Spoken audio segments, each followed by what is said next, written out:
కాశ్యపాన్వయసంజాతం నారాయణ పదాశ్రితం శ్రీమన్నారాయణం వందే యతీశ్వర శ్రియాజుషం వేదాంతద్వయతత్వజ్ఞం మంత్రమంత్రార్థదం గురుం శ్రీమన్నారాయణాచార్య రామానుజయతిం భజే. కౌశికాన్వయసంజాతం వెంకటార్యతనోభవం వేదాంతాచార్య సచ్చిష్యం ఉడైవల్లమహం భజే.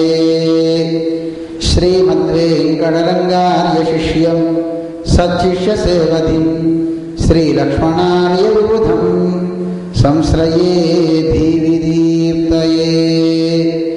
యో నిత్యమచ్యుతపదాంబుజయుగ్మరుక్మ వ్యామోహతస్తదితరాణి తృణాయ మేనే. అస్మద్గురోర్భగవతోస్య దయైకసిన్ధోః రామానుజస్య చరణౌ శరణం ప్రపద్యే. నారాయణం నమస్కృత్య నరం చైవ నరోత్తమం దేవీం సరస్వతీం వ్యాసం తతో జయముదీరయేత్. వ్యాసం వసిష్ఠనప్తారం శక్తేః పౌత్రమకల్మషం పరాశరాత్మజం వందే సుగతాదంతపోనిధిం. యం ప్రవ్రజन्तమనపేతమపేతకృత్యం ద్వైపాయనో విరహకాతర ఆజుహావ పుత్రేతి తన్మయతయా తరవోభినేదుః తం సర్వభూతహృదయం మునిమానతోస్మి.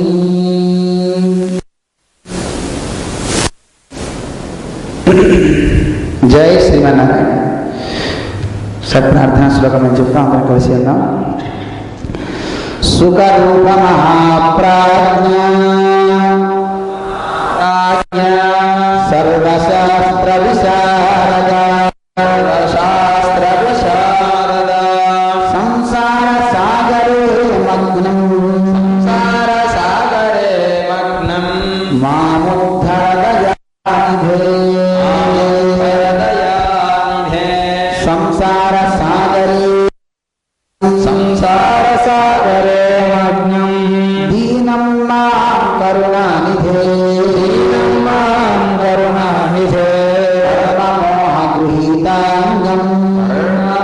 గృహీతాంగం మాముద్ధర భవార్ణవాత్.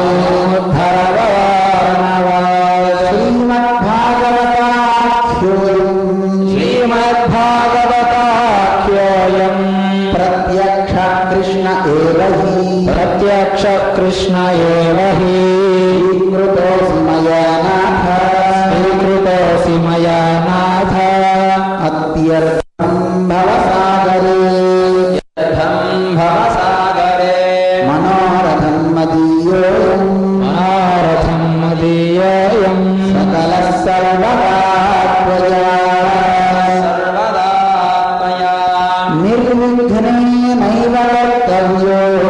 నిర్విఘ్నేనైవ కర్తవ్యో దాసోహం తవ కేశవ. జై శ్రీమన్నారాయణ. ఒకసారి భగవన్ నామాన్ని చెప్దాం, అందరం కలిసి భగవన్ నామాన్ని ఒకసారి గొంతెత్తి పాడదాం. జై శ్రీమన్నారాయణ. జై శ్రీమన్నారాయణ. గోపాల గోపాల పాల గోపాల గోకులనందన గోపాల గోకులనందన గోపాల గోపాల గోపాల గోపాల గోపాల గోకులనందన గోపాల గోకులనందన గోపాల నందనందన గోపాల నందనందన గోపాల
గల్లు నరార గోపాల గజ్జలందియలు గోపాల గల్లు నరార గోపాల గజ్జలందియలు గోపాల గల్లు నరార గోపాల గల్లు నరార గోపాల గల్లు నరార గోపాల గల్లు నరార గోపాల గల్లు నరార గోపాల బుడగా కృష్ణ భగవాన్ की जय श्रीनिवास भगवान की जय भक्तदार रामाकृष्ण जी महाराज की जय स्वामी जी महाराज की जय भक्त वृंद की जय लक्ष्मी वेंकटरमण गोविंद जय श्रीमन्नारायण प्रिय భగవద్బంధువులారా, ఈ పూట దశమ స్కంధంలో మనం కృష్ణ లీలల్ని మనం అనుభవిస్తున్నాం. కృష్ణ అంటే ఆనందం అని మనం చెప్పుకున్నాం. కృష్ణుడు అంటే ఆనందం కలవాడు, ఆనందాన్ని ఇచ్చేవాడు అని అర్థం. అటువంటి ఆ మహానుభావుని యందు ఎవరికి శ్రద్ధ కలుగుతుంది, ఎవరు ఆయన యందు పరిపూర్ణమైన విశ్వాసాన్ని కలిగి ఉంటారు అంటే లోకంలో ప్రతివాడు కృష్ణ భక్తి అందరికీ కలగదు. కృష్ణుని యందు భక్తి కలగాలి అంటే మన దగ్గర పాపాలన్నీ పోవాలి. మన అందరి పాపాలు పోవాలంటే ఆయన అనుగ్రహం కావాలి. ఏది కావాలన్నా ఆయన యొక్క అనుగ్రహం లేకపోతే ఏది అవ్వదు. అటువంటి ఆ కృష్ణుని యందు పరిపూర్ణమైనటువంటి విశ్వాసాన్ని కలిగి ఉండడం కోసం, ఆ పరమాత్మ తన యొక్క గొప్పతనాన్ని చూపడం కోసం తాను వైకుంఠాన్ని వదిలిపెట్టి ఈ భూమి మీదకి వచ్చాడు. బృందావనానికి, రేపల్లకి. నేను మనం చెప్పుకున్నాం, సాక్షాత్తు భగవంతుడు ఎన్ని యోగాలు చేసినా, ఎన్ని తపస్సులు చేసినా కనపడని వాడు తనంతట తాను అనుకుంటే కనపడాల్సిందే తప్ప మనం అనుకుంటే కనపడేవాడు కాడు. మనకి శాస్త్రం చెప్తుంది మాట, వేదం. భగవంతుని నువ్వు చూడాలనుకుంటున్నావా, నీ స్వప్రయత్నం చేత నువ్వు చూడలేవు. ఆయన చూడాలనుకుంటే ఆయనే నీకు కనపడాలి తప్ప ఆయన అనుకోవాలి వీడికి ఏం కనపడాలి అని. యమై వైషవునితే తేన లభ్య. తాను అనుకుంటే తప్ప కనపడ్డాడు. కొన్ని వేల సంవత్సరాలు, కోట్ల సంవత్సరాలు మహర్షులైన వారంతా తపస్సులు చేశారు. ఎన్ని తపస్సులు చేశారు, కానీ వాళ్ళందరికీ కనపడని పరమాత్మ చూడండి, ఒక భోజనానికి వెళ్ళి కనపడ్డాడు రాముడిగా. వెళ్ళి ఏం తపస్సులు చేసింది ఆవిడ? ఏం చేయలే. ఆచార్యుని దగ్గర శుశ్రూష చేసింది. ఆచార్యుడే దైవమని నమ్మింది. వారి యొక్క శుశ్రూష చేయడం వల్ల సాక్షాత్తు రామచంద్రుడే అంత దూరం నడుచుకుంటూ వెళ్ళాడు. ఆవిడ దగ్గరికి వెళ్ళి ఆవిడ ఆతిథ్యాన్ని స్వీకరించాడు. ఇంకా శరభంగుడు మొదలైన మహానుభావులు ఋషులు చాలామంది తపస్సులు చేశారు. వాళ్ళ తపస్సులు ఎలా ఉన్నాయంటే, వాళ్ళ కాళ్ళు తపస్సు చేస్తారట. ఆ గురువు గారికి అసలు లేవనే లేవరు. ఆయన స్నానం చేయించాలంటే కాళ్ళు తీసుకెళ్ళి నీళ్ళలో నుంచి తీసుకొచ్చేవారని మనకి వేరే పురాణాలు చెప్తూ ఉంటాయి. వాళ్ళ తపస్సు చేయడానికి ఒక్కొక్క శరీరాన్ని అలా తీసుకెళ్ళి స్నానం చేయించి మళ్ళీ పెట్టేవారండి. అలాగా తీసుకొచ్చాక ఆ భాగాన్ని అంతే. అంతకాలం వాళ్ళు ఉన్నా పరమాత్మ వాళ్ళకి వచ్చి కనపడలేదు. ఆయన రావాలనుకున్నప్పుడు వచ్చి చూపించాడే తప్ప వీళ్ళు అనుకున్నప్పుడు రాలేదు. అంటే పరమాత్మ అనుగ్రహం ఎవరికి ఎలా చూపుతుందో తెలియదు. ఒక అయోగ్యుడికి పరమాత్మ అనుగ్రహం కలగచ్చు, యోగ్యత కలవాడికి ఎక్కువ కాలం పట్టచ్చు. చెప్పలేదు ఆయన ఎవరిని ఎలా అనుగ్రహిస్తాడో తెలియదు. ఎందుకంటే ఎన్నో శాస్త్రాలు చదివిన మహర్షులందరికీ దొరకని ఒక లభ్యం, ఒక ఆనందం సాక్షాత్తు ఈ గోపాలకులందరికీ వస్తాను. వాడి పాపం ఏం తెలియదు, కుడి చేతికి ఎడం చేతికి తేడా తెలియదు, అసలు ఏ శాస్త్రం చదివిన వారు కాదు. కానీ అందుకే మనకి పెద్దలు చెప్తారు, ఎన్నో శాస్త్రాలు చదివాని గర్వం నీకు వద్దయా. పరమాత్మ అనుగ్రహం కలవాడు గొప్పవాడు తప్ప శాస్త్రాలని చదివినవాడు గొప్పవాడు అనుకుంటే కాదు కదా. అలాంటి ఆ పరమాత్మ లభ్యం అవ్వాలంటే ఆయన అనుకోవాలి. ఆయన అనుకున్నాడు, నా సౌలభ్యాన్ని నేను చూపిస్తాను. సౌలభ్యం అంటే ఎక్కువ వాడు అందరికీ మనం దగ్గరగా రావడానికి సౌలభ్యం అంటుంటారు. చూడండి, చాలా పెద్ద గొప్పవారు మన దగ్గరికి వచ్చేసి మనతో పాటు కూర్చున్నాను అనుకోండి, దానికి పేరు సౌలభ్యం అనే పేరు. ఇక సౌశీల్యం అని ఒక గుణం ఉందండి పరమాత్మలో. సౌశీల్యం అంటే పెద్దవాడు, చాలా గొప్పవాడు తక్కువ వాళ్ళతో, అంటే తక్కువ వాళ్ళంటే విద్య చేత కావచ్చు, కులం చేత కావచ్చు, ధనం చేత కావచ్చు, వీటన్నిటితో తక్కువ వాళ్ళైన వాళ్ళతో కలిసిపోవటం, అరమరికలు లేకుండా కలిసిపోవటం. ఈ రోజుల్లో విద్య ఉన్నవాడు నేను వాడితో ఎందుకు కలవాలి, వాడితో నేను కలవాలనుకుంటాడు. డబ్బు ఉన్నవాడు లేని వాడితో కలవాడు కదండి. కులంలో పెద్దవాడు తక్కువ కులంతో కలవాడు. అంటే కలిసిపోవడం అంటే వాడు వీడు కనవేసుకుని కూర్చోవడం అని కాదు కదా అర్థం. కలవటం అంటే ఒకరికొకడు సహాయం చేసుకోవటం, ఒకరికొకరు మాటని పంచుకోవటం, ప్రేమతో ఉండటం. కానీ ఆ చీదరింపు ఉండకూడదు కదా. కానీ పరమాత్మ నేను అందరితో కలిసి ఉంటా చూపిస్తున్నాడు. అందుకే ఆయన పేరు సుశీలత కలిగిన వాడు కనుక ఆయన సుశీలుడు అంటారు. సౌశీల్యం అంటే మనకి శాస్త్రం చెప్తుంది, ఒక నిర్వచనం ఇస్తాను. మహతో మందై సహ నీరంధ్రైన సంశ్లేష సౌశీల్యం. మహత అంటే చాలా గొప్పవాడు.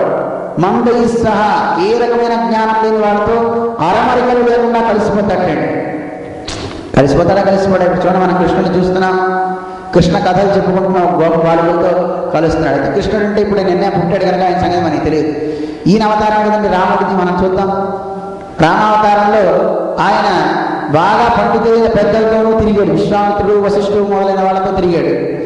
వాళ్ళ దగ్గర ఉండడమే కాదు, ఆయన కంటే తక్కువ ధనం కలిగిన వాడు, తక్కువ అధిపతి అయినటువంటి గురుడితో స్నేహం చేశాడు.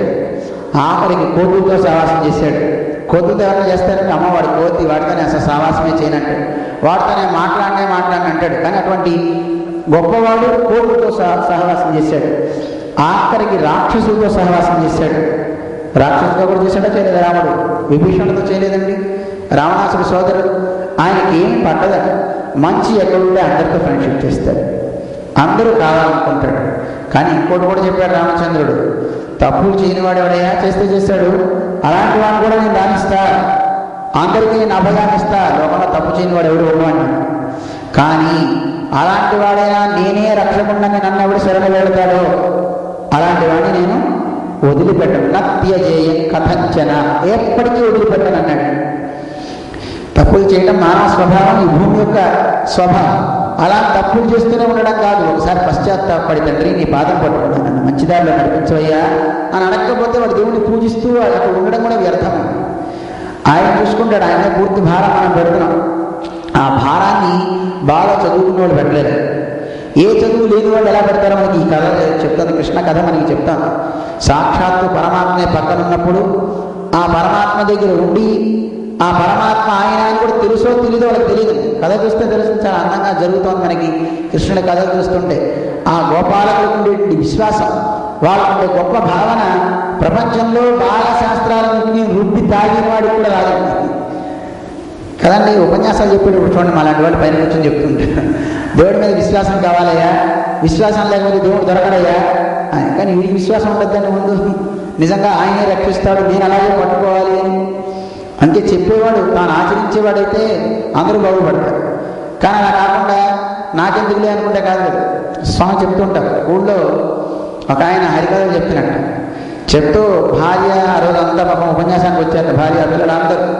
ఆ ఉపన్యాసంలో చెప్పాట, ఈరోజు ఏకాదశి కనుక ఏకాదశి పూట అన్నం తినకూడదు, అన్నం తింటే రౌరవాది నరకాలకి పోతారు. అన్నం అంటే ఏమనుకున్నారు? అన్నం అంటే అది తింటే కనుక ఏకాదశి రోజున మలమూత్రాలు తిన్నట్టు అని చెప్పాడు. అయ్యో రామచంద్ర, నేను తింటే తిన్నానేమో కానీ మా ఆయనకి మాత్రం పెట్టండి కొంతటండి ఆ ఇంటే. ఎందుకంటే మా ఆయనకి అలా పెడితే ఎలాగా అని ఆవిడ డిసైడ్ అయిపోయింది. మన వాడి ఇంటికి వెళ్ళేసరికి ఇంట్లో అసలు వంట లేదు, ఏమీ లేదు, అన్నం లేదు, సున్నం లేదు.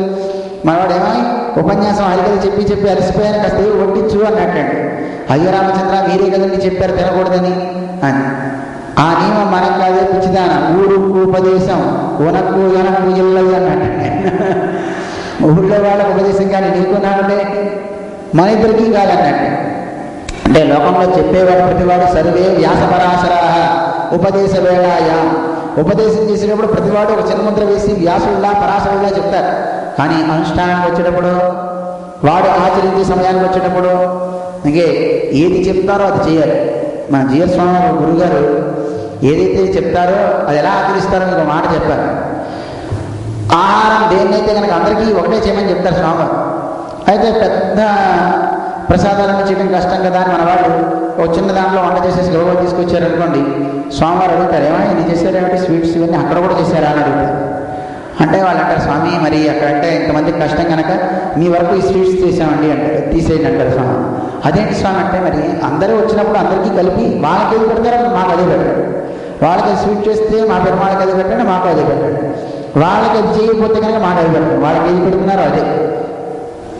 అలాగా చూడండి, ఏదన్నా ఒక నియమం కావచ్చు, ఒక ఆచరణ కావచ్చు, ఏదైనా స్వామివారి దగ్గర ఉండేది ప్రతిదీ కూడా ఏది చెప్తారో దాని ముందు వారి ఆచరణలో పెట్టుకుంటారు. వారి ఆచరణలో పెట్టుకునే తర్వాత అందరికీ చెప్పే మహానుభావులు పెద్దలు అనమాట. అలాంటి వాళ్ళని ఆచార్యులని పిలవాలి తప్ప మిగతా వాళ్ళని ఆచార్యులని పిలవడానికి వీలే కాదు. ఆచార్యుడు అంటే ఎవరు ఆచార్యుడు?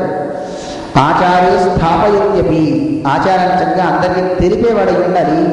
కేవలం తెలియచేయడమే కాదు, స్వయం ఆచరతే యస్మాత్, ముందు తాను ఆచరించేవాడై ఉండాలి. తాను ఆచరిస్తూ అందరికీ తెలియజేసేవాడే తస్మాత్ ఆచార్య ఉచ్యతే అని మనకి శాస్త్రం చెప్తాం. అందువల్ల అటువంటి గొప్ప మహానుభావుల యొక్క అనుగ్రహం ఉంటే చాలు మనిషి పునీతుడు అవుతాడు, తెలుసుకోవాల్సిన రహస్యాలన్నీ తెలుస్తాయి. అందువల్ల అన్ని శాస్త్రాలు చదువుకున్న వాళ్ళందరికీ దేవుడి మీద నిష్ట ఉండదండి, చాలా కష్టం చెప్పలేము. అందువల్ల అటువంటి గొప్ప నిష్ట కలిగినటువంటి వాళ్ళు మన గోపాలకులు అన్నమాట. అలాంటి వాళ్ళ దగ్గర శ్రీకృష్ణ పరమాత్మ అక్కడికి వెళ్ళాడు. వెళ్ళి వాళ్ళతో ఉండి వాళ్ళంతా కలిసి ఆడుకున్నారంట. ఒకసారి వీళ్ళంతా కృష్ణుడు గోపాలకులు అందరితో నడకలు వచ్చాయని చెప్పుకున్నాం కదండి, కొంచెం పెద్దవాళ్ళు అయ్యారు. శ్రీకృష్ణ పరమాత్మ ఒకసారి అందరితో ఒక మాట చెప్పాడు, ఒరే మనందరం వనభోజనాలకు వెళ్దాం. స్టార్ట్ చేసింది నేనేనండి లోకంలో, వనభోజనాలు పెట్టింది. కానీ ఆయన వనభోజనాలు పెట్టి వనంలో భోజనం చేయడం నేర్పాడు. మనం వనభోజనాలని వనానికి వెళ్ళి వనాన్ని భోజనం చేస్తున్నాం కదండి, చెట్టు కొట్టేయడం, అక్కడికి వెళ్ళి పాటు చేయడం, ఇలా చేస్తున్నారు. సరే, శ్రీకృష్ణ పరమాత్మ చెప్పిన తర్వాత వాళ్ళమ్మ చక్కగా టిప్టాప్లో తయారు చేసింది. కృష్ణ పరమాత్మ చాలా అందంగా తయారయ్యాడు. తయారయ్యి అక్కడి నుంచి బయలుదేరి గోవులన్నింటినీ తీసుకుని వెళ్ళారు, లేద గోవులను తీసుకువెళ్ళారు. అంటే మనం అప్పుడప్పుడు ఫంక్షన్స్కి వెళ్ళేటప్పుడు అక్కడికి వెళ్ళేటప్పుడు కుక్కను తీసుకెళ్ళడం లేదండి, మేము కాదు, మీరు ఇక్కడ ఉండేవాళ్ళు చాలామంది చూస్తుంటాం. కుక్కతో పాటు ఒక కవరు. మేము అడిగి ఏంటి కవర్ తీసుకెళ్తున్నారంటే అది ఎక్కడైనా వెళ్తే తీయాలి. అవ్వ చంటి పిల్లవాడు, కడుపున పుట్టిన పిల్లవాడికి తీయడు కానీ ఆ కుక్కకు తీస్తున్నాయంటే వీటికి ఎంత సేవ అండి. పిల్లవాడికి ఏమైనా అయితే బాధపడరు కానీ కుక్కకి ఏమైనా అయితే ఎంత వెలువెల్లాడిపోతారండి కదా. ఎందుకో తెలిసిన మీకు రహస్యం చెప్పమంటారా? పూర్వ జన్మలో కుక్కగారికి వీడికి రిలేషన్ ఉంటుందండి. పోయిన వాడి పాపం మళ్ళీ ఇలా వచ్చిన తర్వాత అయితే ఒక దాని మీద ప్రేమ కలుగుతుందంటే ఎందుకు కలుగుతుంది చెప్పండి? ఏదో ఒక సంబంధం లేకపోతే కలగదండి. ఏ జంతువు మీదైనా ఏ వస్తువు మీదైనా ఒక ప్రేమ వాడికి కలుగుతుంది అంటే కారణం ఏదో ఒక పూర్వజన్మలో వాడికి సంబంధం వాడికి ఉంటేనే దాని మీద ప్రేమ కలుగుతుంది.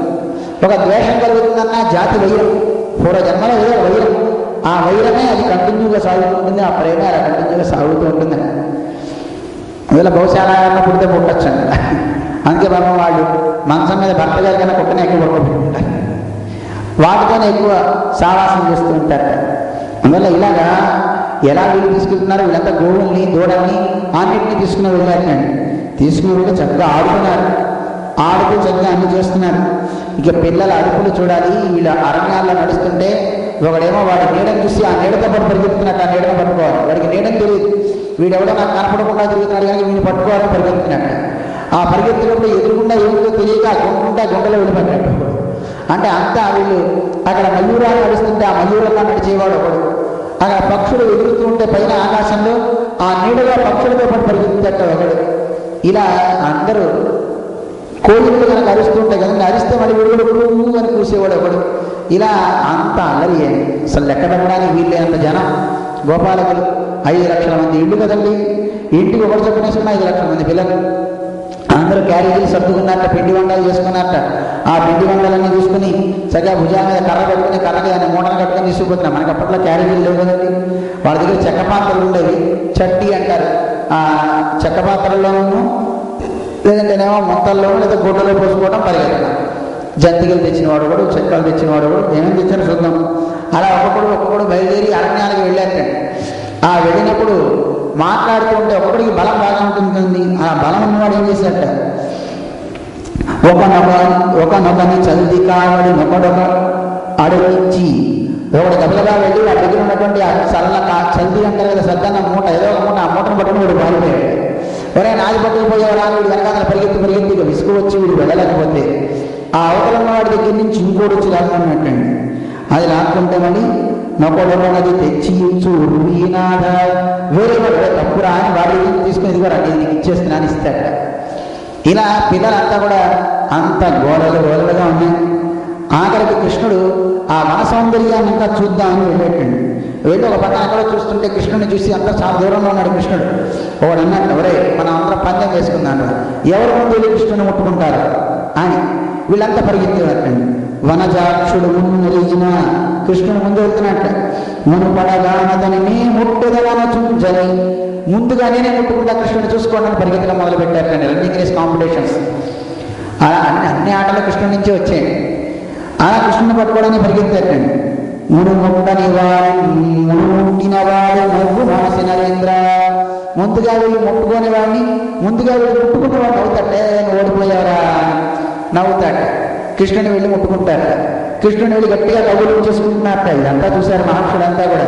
చూసి అరే రే ఎంత గొప్ప భాగ్యం, సాక్షాత్తు ఆ భగవంతుని పట్టేసుకుంటున్నారు వీళ్ళు, ఆ కృష్ణుని వీళ్ళు ముట్టేసుకుంటున్నారు, లోకంలో మనకి సౌభాగ్యం కలగట్లేదు అని ఎన్నడునైన యోగి భుగవ్వని పాదపరాగంతయు కన్నుల గానరట్టి.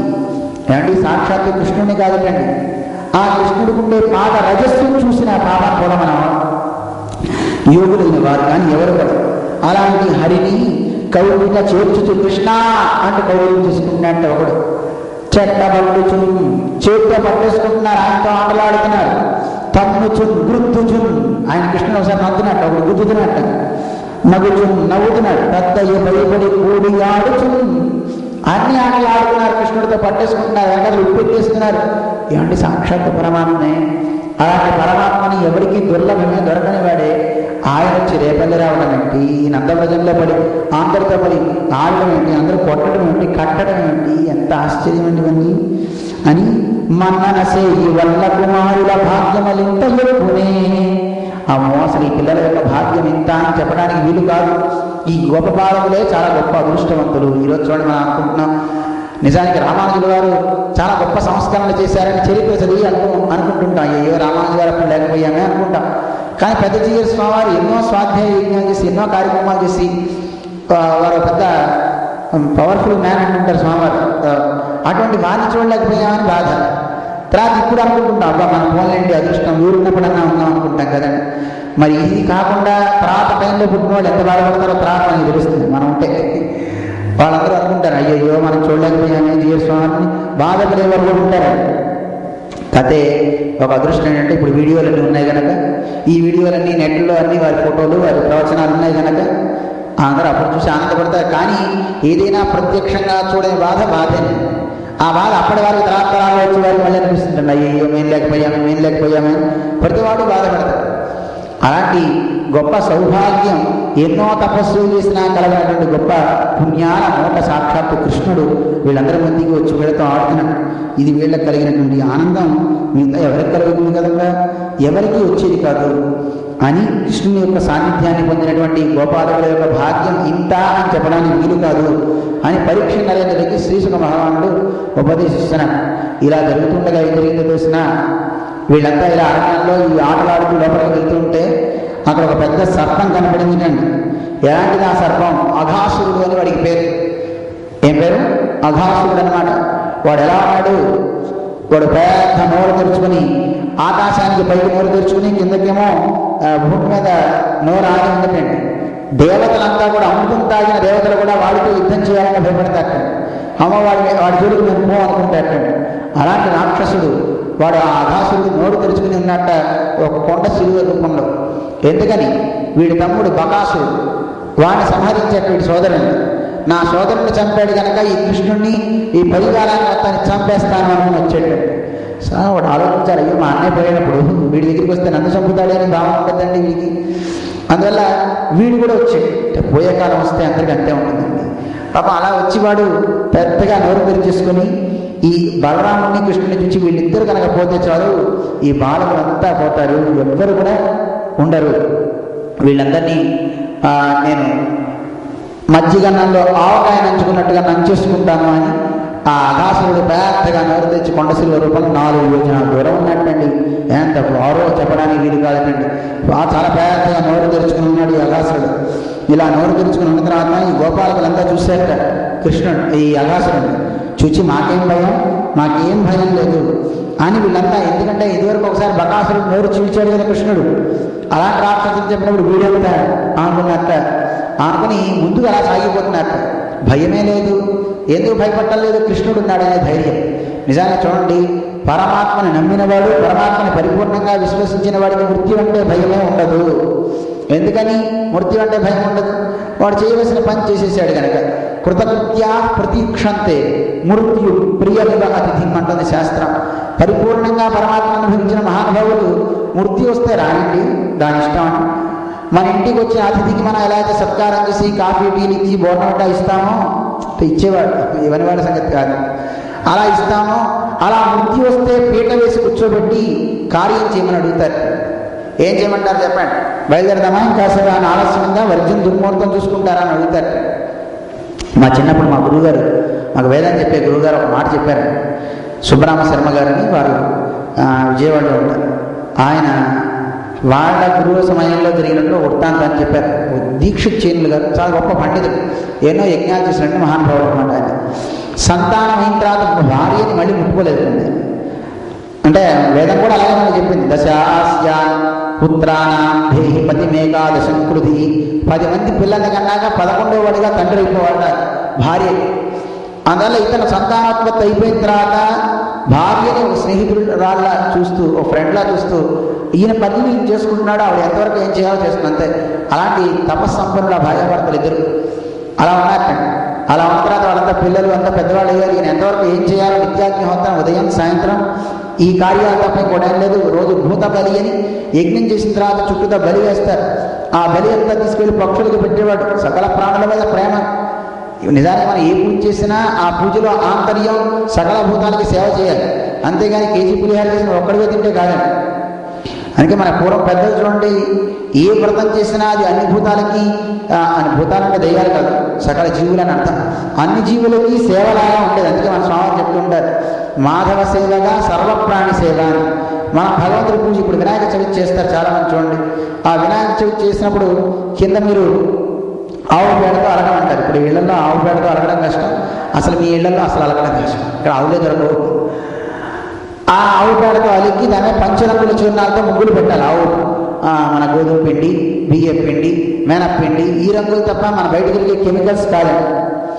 ఆ రంగులతో ముగ్గులు పెడితే అవన్నీ చీమలకి వాటికి ఆహారం అయిపోతుంది. చక్కగా చీమలన్నీ తింటాయి, వాటికి ఆహారం. భగవంతుడు సృజించినటువంటి వాటిల్లో ఒక ప్రాణికి నువ్వు ఆహారాన్ని ఇచ్చేవు కనుక నువ్వు ధన్యుడు అవుతావు. అదే కాక అక్కడ పోసినటువంటి వస్త్రం మీద పోసిన బియ్యం, అక్కడ పెట్టిన పళ్ళు పూలు ఇవన్నీ చివరికి ఏం చేస్తారు, తీసుకెళ్ళి నిమజ్జనం అంటూ నదుల్లో కలుపుతారు.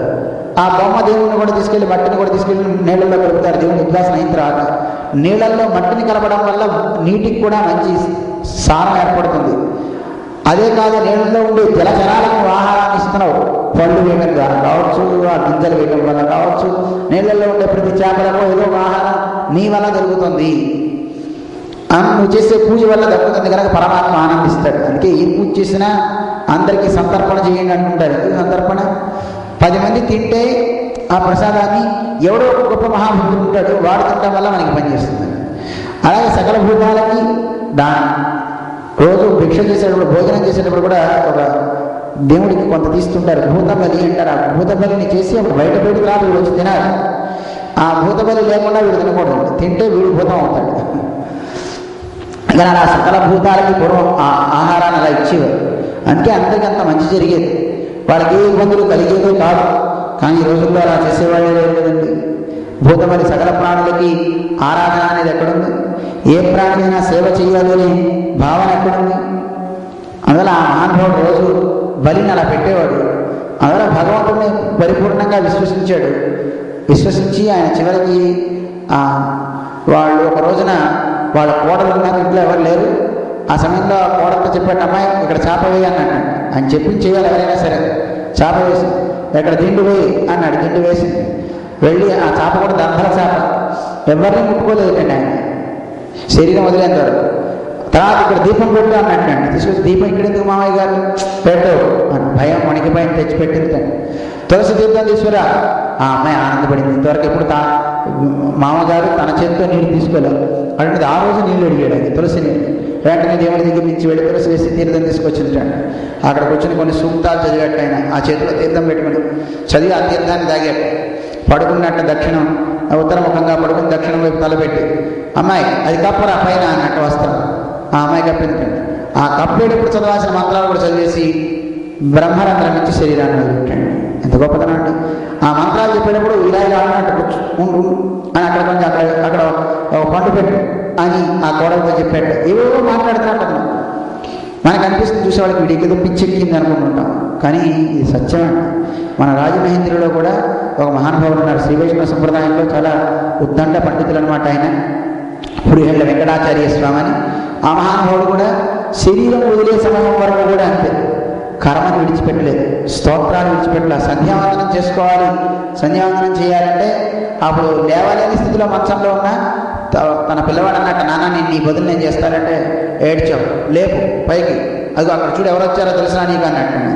ఎవరు వచ్చారో నీకు తెలుసా అంటే ఎలా అంటే, కాదురా ఈరోజు ఇంకా ఉన్న కాసేపట్లో నేను చక్కగా తర్పణాలు ఇవ్వాలి, పితృదేవతలకి సంధ్యావందనం చేయాలి అని.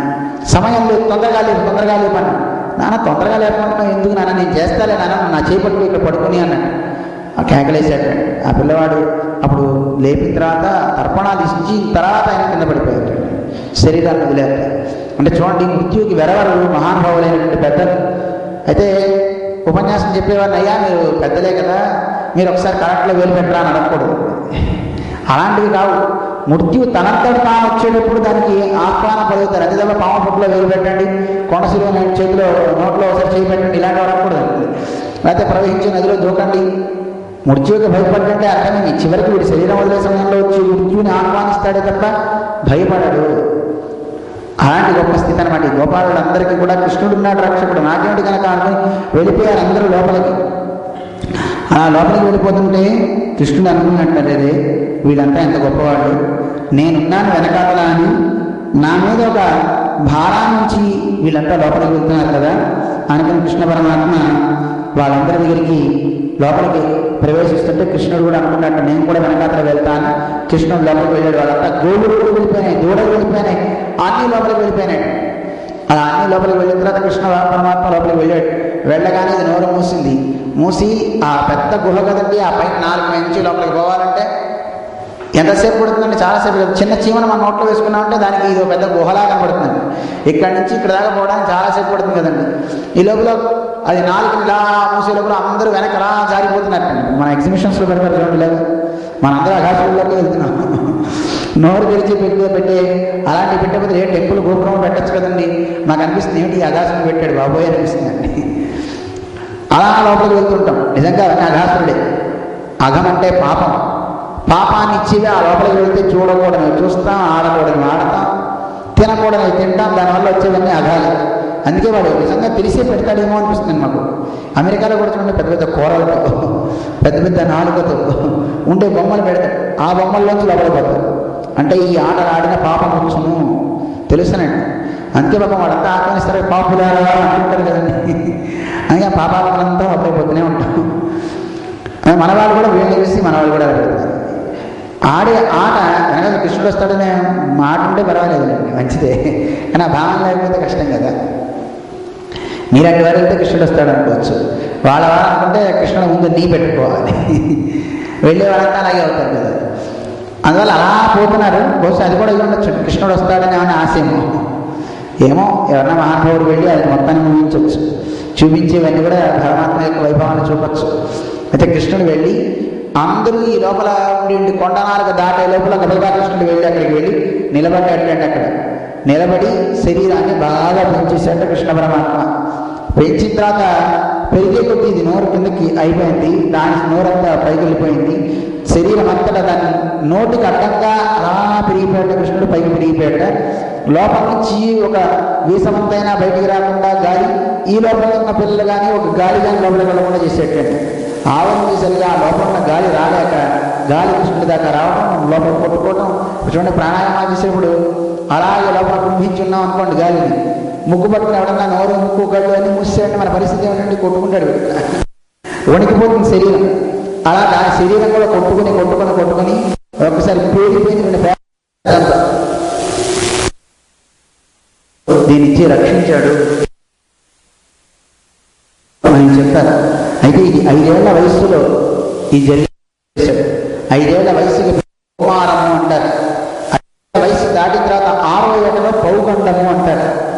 ఆయన వ్యాసుల వారు మన శుకుడు చెప్తున్నట్ట, నాయన ఇది కౌమారం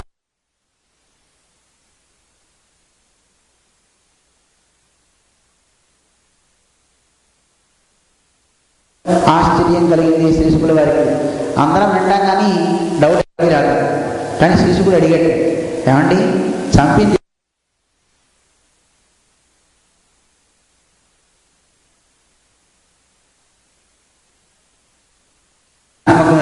నిజంగా నీలాంటి అందరూ వింటారు, ఏముంటారో వాడికి తెలియదు, చెప్పేవాడికి ఏం చెప్తాడో వాడికి తెలియదు. కానీ వినే వాళ్ళలో నీలాంటి వాడు కూడా ఉంటారు.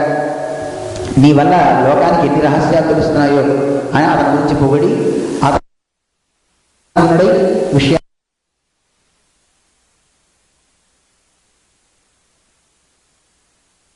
వెళ్ళారు. వెళ్ళిన తర్వాత వీళ్ళంతా ఆ సద్దన్నాన్ని వాడు తెచ్చుకున్నటువంటి ఆహారాన్ని భుజించడానికి అనుకున్నారు. కానీ అసలు ఎక్కడ ఎవరు వనభోజనమే చేయట్లేదు. ఎంతసేపు ఆడుతున్నారు, అడ్డుపడుతున్నారు, ఇటుపడుతున్నారు, ఎగురుతున్నారు, ఎవరికి ఆకలి వేయట్లేదు, పశువులు గడ్డి మేయట్లేదు. ఎందుకని? అసలు నిజానికి చూడండి, బాగా ఇష్టమైన వ్యక్తి ఉంటే భోజనం చేయబుద్ధి కాదు, బాగా ఇష్టమైన వ్యక్తి ఉంటే తినబుద్ధి కాదు, పడుకోబుద్ధి కాదు.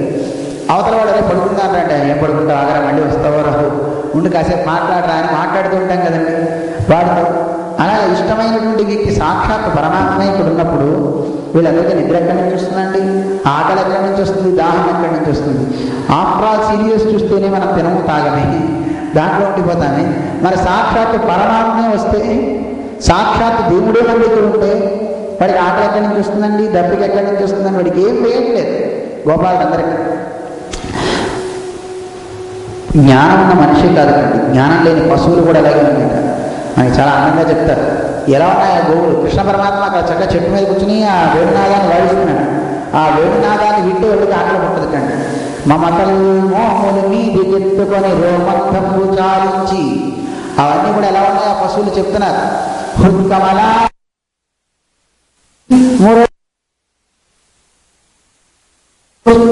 మేతమాని గళితానందాశ్రులై చిత్రితోపములై, గోవులన్నీ అలా ఉన్నాయండి. ఎలా ఉన్నాయి ఇవన్నీ? మమతలు మోములు మీది ఎత్తుకొని, ఒకసారి తర్వాత పైకెత్తేసినట్టు మోరల్ కృష్ణుడు వాయిస్తుంటే రోమంధము చాలించి, పశువులు మేసేటప్పుడైతే తింటూనే ఉంటాయండి. ఒకవేళ మేట ఆపేస్తే కనుక బయటికి తీసుకొచ్చి దాన్ని నెమర వేస్తూ ఉంటాయి. మన వాళ్ళకి బద్రీగం నవ్వినట్టు ఏదో నవ్వుతూనే ఉంటారండి. పశువులు చేసే పని అదండి, ఎప్పుడు నవ్వుతూనే ఉంటాయి. అందుకే నవ్వులే వాళ్ళకి చెప్తాం, బహుశా వీడు ఏదో పూర్వజన్మలో ఏదో పశువుగా ఉంటాడు అని. ఎప్పుడు నవ్వుతూ ఉండకూడదు, అది మంచిది కాదు. మాతో అందరూ అంటుంటారు నోరు ఫ్రెష్ అండి అని. నోరు ఫ్రెష్ అవడానికి నోట్లో ఈ గుడ్డిన ఉంటుంది. ఇంకా తిన్న కండూషణం చేయమని మనకి శాస్త్రం చెప్తాను. తిన్న తర్వాత ఒకసారి 16 సార్లు గండూషణం చేస్తే ఏ గేటు వాడక్కర్లేదు, ఏ గేటు అవసరం లేదు. నీ పళ్ళు తలతలా మెరిస్తే చక్కగా ఉంటాయి కదండి. అవి వేయాల్సిన అవసరం లేదు. పశువులు అంటే పాప ఒకసారి గడ్డి తింటాయి, తిన్నదాన్ని మళ్ళీ పాప బయటికి తెచ్చుకొని నెమర వేస్తాయి. ఇంకా సిస్టమ్ దేవుడు ఇవ్వలేదు కనుక ఒకసారి నవ్వుడే తినాలి. ఒకసారి తర్వాత మళ్ళీ దాన్ని పెట్టుకుని ఊరికే నవ్వుతూ ఉంటే కొన్నాళ్ళు అయితే ప్రాక్టీస్ అయితే నోట్లో ఏం లేకపోయినా వీడి దవడలు అలాగే ఉంటాయి అని డాల్ఫిన్స్ అంటుంటే చూసారు. అది మన జంతువులు కొన్ని ఏనుగులాగా, ఏనుగు కూడా అంతే అలా ఉంటూ ఉంటుందండి, చపలత్వం అంటుంటారు. అవి వచ్చేస్తాయి కొన్నాళ్ళు అయితే వాడికి ఏ పని చేసేదైనా సరే ఒక అలవాటు అలా అయిపోతే ఆ అలవాటు అలాగే శరీరానికి ఉంటుంది. అందుకే మన పెద్దలు ధ్యానంలో కూర్చో, ఒక ఆసనంలో కూర్చో, స్థిరమైన ఆసనంలో ఉండు, ఏకాంత చిత్తుడుగా ఉండు, దానివల్ల నీకు అవే అలవాట్లు వస్తాయని మనకి కొన్ని క్రమాలు పెట్టారు. పొద్దున్న లేవగానే ప్రాతస్మరణీయం, ఆసనాలు, తర్వాత సంధ్యావందనం, దేవుని యొక్క ప్రార్థన, ఇవన్నీ ఒకటి అలవాటు చేశారు. తీసుకున్నాడు ప్రసాదంగా తీసుకో, ఇవన్నీ చెప్పడం వల్ల ఏమన్నా వాడికి ఇవి చేస్తూ ఉండగా వీడికి ఇదే అలవాటు అయిపోతుంటాయి. 40 రోజులు దీక్షలను పెడుతుంటారు చూడండి. ఈ దీక్షల వల్ల వాడికి ఒక 40 రోజులు చేస్తే వదిలిపెట్టకుండా అదే అలవాటు అవ్వాలి. కానీ 40 రోజులు మాత్రం వాటిని 41వ రోజు అన్నింటినీ 40 రోజులు ఒకసారి చేయకూడదు. తాగడం మానేస్తారు దీక్షలు తీసుకుని 40 రోజులు, 41వ రోజు 40 రోజులు ఒకసారి తాగేస్తాడు, తాగపోతాడు. కానీ అలా ఉండకూడదు. 40 రోజులు చేసిన తర్వాత వాడికి ఇంకా అలవాటు అయ్యి చక్కగా వాడికి ఇంకా దాన్ని రావు చేసుకునే స్థితిలో ఉండాలి. అందువల్ల ఈ గోవులకి అలాంటి ఆహారం తీసుకున్న తర్వాత బయటికి నెవర వేసే ఒక సిస్టమ్ వాటిని ఇచ్చాడు దేవుడు, బయటికి తీసుకొచ్చే సిస్టమ్. అది తీసి వాటిని నెవర వేసుకుంటాయి. కానీ అలా గోవులు మేయలేదు, అక్కడేమో నెమర వేయట్లేదు. రోమంధము చాలించి తిండం నవలడం మానేశాయి. ఏం చేస్తున్నాయి అవన్నీ? హృత్కమలాగ్రమున కృష్ణ నిలిపి. జ్ఞానం లేనివాడు పశువుగా సమానం అంటారే, జ్ఞానేన హీన పశుభి సమాన అని. జ్ఞానం లేనివాడిని పశువు అంటారు కదా. కానీ ఆ పశువులు ఎంత గొప్పవండి, మనస్సులో కృష్ణుని నిలుపుకున్నాయట హృదయంలో. హృత్కమలాగ్రమున కృష్ణుని నిలిపి ఏం చేస్తున్నాయండి? కృష్ణుని నిలిపి కృష్ణుడు వాయించే ఆ వాద్య విశేషాన్ని చక్కగా వింటున్నట్టు. మురళీగాన మృత శ్రేణి కర్ణములంగ్రోలుచు, ఈ చెవుల నుండి ఆహారాన్ని తీసుకుంటున్నాడు, నోటి నుంచి మానేసి. ఆ కృష్ణుడు పాడుతూ ఉంటే ఆ వాద్యాన్ని చక్కగా తాగుతున్నట్టు ఆస్వాదిస్తున్నాయి. కర్ణములంగ్రోలుచు మేతమాని, తిండం మానేసాయి. గళితానందాశ్రులై, కారుతున్నటువంటి కళ్ళు కలిగినటువంటి కళ్ళ వెంట నీళ్ళు అలా కారిపోతున్నాయి వాటికి. గళితానందాశ్రులై చిత్రితోపములై, ఒక బొమ్మలాగా అలాగే చూస్తున్నట్టు తల పైకెత్తి మోడ పైకెత్తి కృష్ణుని చూస్తున్నట్ట. చిత్రితోపములై గోవులు చూచుచున్నవిగో కంజాక్షి వీక్షించితే, చూడవే గోవులు ఎలా చూస్తున్నాయో ఆయన చూపిస్తున్నారు గోపికలందరికీ కూడా అనమాట. అలా ఒక పశువులే అలా ఉంటాయి, మరి పిల్లలు ఎలా ఉండాలండి? వీళ్ళకి ఆకలి పుట్టట్లేదు, ఏ దాహం వేయట్లేదు. ఇలా ఉన్నటువంటి పిల్లల్ని చూసి కృష్ణుడు అన్నట్ట, రే ఆయన ఎందుకు ఎండల్లో తిరుగుతారు, రండి తిన్నాం, ఇన్ని తెచ్చుకున్నారు, తినకుండా ఏం చేస్తారా అని ఎండను మగ్గిది రాకటం గడిపి, అయ్యో మీరంతా ఎండలో అలసిపోయారు, రండి అందరం కలిసి తిందామని అందరినీ కృష్ణుడు పిలిచేటండి. పిలిచి అక్కడ ఉన్న పశువులన్నింటినీ కూడా చక్కగా తినడానికి కావాల్సిన వాటన్నింటినీ ఏర్పాటు చేయమన్నాడు. అందరూ కూర్చున్నారు. ఆ కూర్చునేటప్పుడు ఎలా కూర్చున్నారో చాలా అందంగా పోతనామాచులు గారు చెప్పారు. ఎలా కూర్చున్నారు వాళ్ళందరూ? మధ్యలో కృష్ణుడు కూర్చోబెట్టారట, చుట్టూతా అందరూ కూర్చున్నారట. అది ఎలా ఉంది ఆ సన్నివేశం అంటే, జలజాంతస్థిత కర్ణికంది దిరిగిరా సంఘంబులై. ఇప్పుడు మనకి నీళ్ళల్లో పుట్టే పుష్పం ఉంటుంది కదండి, ఆ పుష్పానికి మధ్యలో కర్ణిక, అంటే తామర పుష్పం నీళ్ళలో పుడుతుంది కదా, ఆ తామర పుష్పం మధ్యలో కర్ణిక అని మధ్యలో భాగం ఉంటుంది, తూడు మధ్యలో, దానికి పుప్పుడులు ఉంటాయి కదండి, దాన్ని ఆధారంగా చేసుకుని మిగతావన్నీ చూడండి చుట్టూతో ఎలా అయితే ఉంటాయో, తర్వాత దాని చుట్టూతో ఇంకోటి, దాని చుట్టూతో ఎలా ఉంటాయో, అలా వీళ్ళంతా కూడా ఆ పుష్పం ఎలా ఉంటుందో అలా కూర్చున్నట్టు మధ్యలో కృష్ణుని కూర్చోబెట్టాక, ఆయన అందరికీ కూడా కర్ణిక ఎలా ఉన్నట్టు మధ్యలో ఉండే, పుష్పానికి మధ్యలో ఉండే ఆ కర్ణికలాగా ఉన్నాడు కృష్ణుడు. అలా వీళ్ళు కూర్చోబెట్టి వీళ్ళంతా కూడా కృష్ణుడు చూస్తూ ఆహారం తినాలనుకుంటున్నారు. ఎంత సౌభాగ్యం అంటే పరమాత్మను చూస్తూ తింటూ ఉంటే. ఇది ఒక గొప్ప అద్భుతమైన సన్నివేశం. దీని గురించి అంతరార్థం చాలా అందంగా చెప్తారు మనకి పెద్దలు. ఏమిటి ఆహారం తీసుకోవడం అని. వీళ్ళంతా అలా కూర్చుని వీళ్ళు కంచాలు తెచ్చుకున్నారు. ఎవడ దేశా కంచాలు, మన దగ్గర ఉన్న వెండి కంచాలు, బంగారం కంచాలు కాదండి, శిలలు రాళ్ళు తెచ్చుకున్నారు. పళ్ళు అవుతుంది కొంతమంది, పల్లవములు కొంతమంది పెద్ద పెద్ద ఆకులు తెచ్చుకున్నారు. తృణములు కొంతమంది గడ్డి పరకలన్నీ దగ్గర చేసి తెచ్చుకున్నారు, ఒక ఆకులా పెట్టుకున్నారు వాళ్ళు.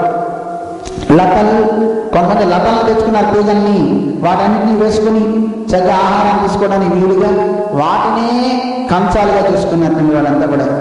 అలా వెడల్పైనటువంటి గడ్డి పూచలతో, తీగలతో, పొడుగ్గా ఉన్నటువంటి ఆ పూలతో అల్లినటువంటి కర్రలు చిన్న అల్లుతూ ఉంటారు కదా, అలా అల్లిన వాటన్నింటినీ తీసుకుని వాటిలో ఆహారం తీసుకోవాలనుకుంటున్నట్ట. వాళ్ళల్లో ఒకడు అందరినీ ఊరిస్తున్నట్ట ఆహారం తింటూ. ఎలా తింటున్నాడు వాడు? మాటికి వేలు ముడిచి ఊరించు, మాటికి వేలు ముడుస్తున్నట్ట, ముడిచి ఊరిస్తున్నట్ట. ఊరించు ఊరగాయలు తినుచుంటూ నొక్కడు.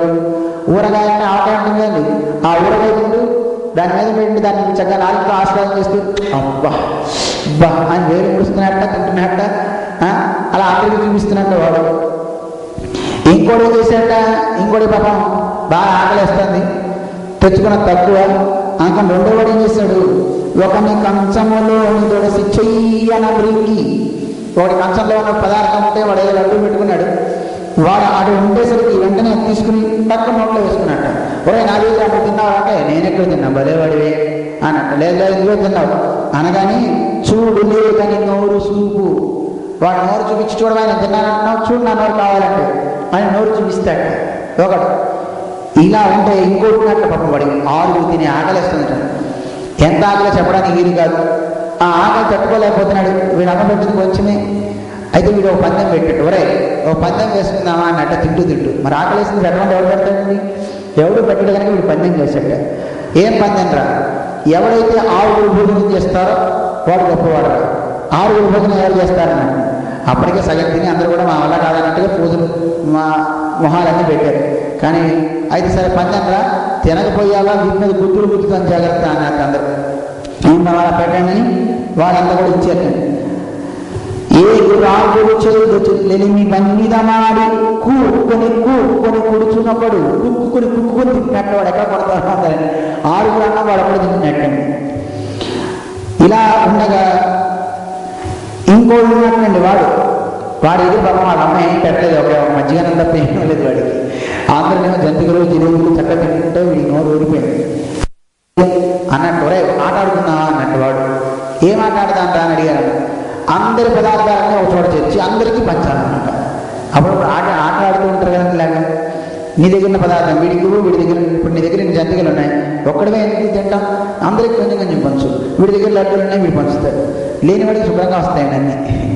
తెచ్చుకున్నదా పాపం వాళ్ళు కష్టపడి. వీడు ఆ ప్లాన్ వేసాడు, తీసుకొచ్చి ఇచ్చేటండి. చూస్తూ అన్ని వాడు ఆలోచించేస్తున్నాడు. వాడు హాయిగా వాడికి అది వచ్చింది. పక్కవాడు ఎవడో దారి తెచ్చుకున్నాడు, వాడు మాత్రం ఎవరికి ఇవ్వట్లేదు. వీడికేమో యువతల వాడికి తినాలనిపిస్తాం. ఏం చేయాలి? అమ్మ కృష్ణుడు చూడరా ఎలా ఉన్నాడు అన్నట్టు. అనగానే కృష్ణుడు చూడగా వెంటనే ఆ గాడి తినేసేటండి, లోపలికి తీసుకున్నట్ట.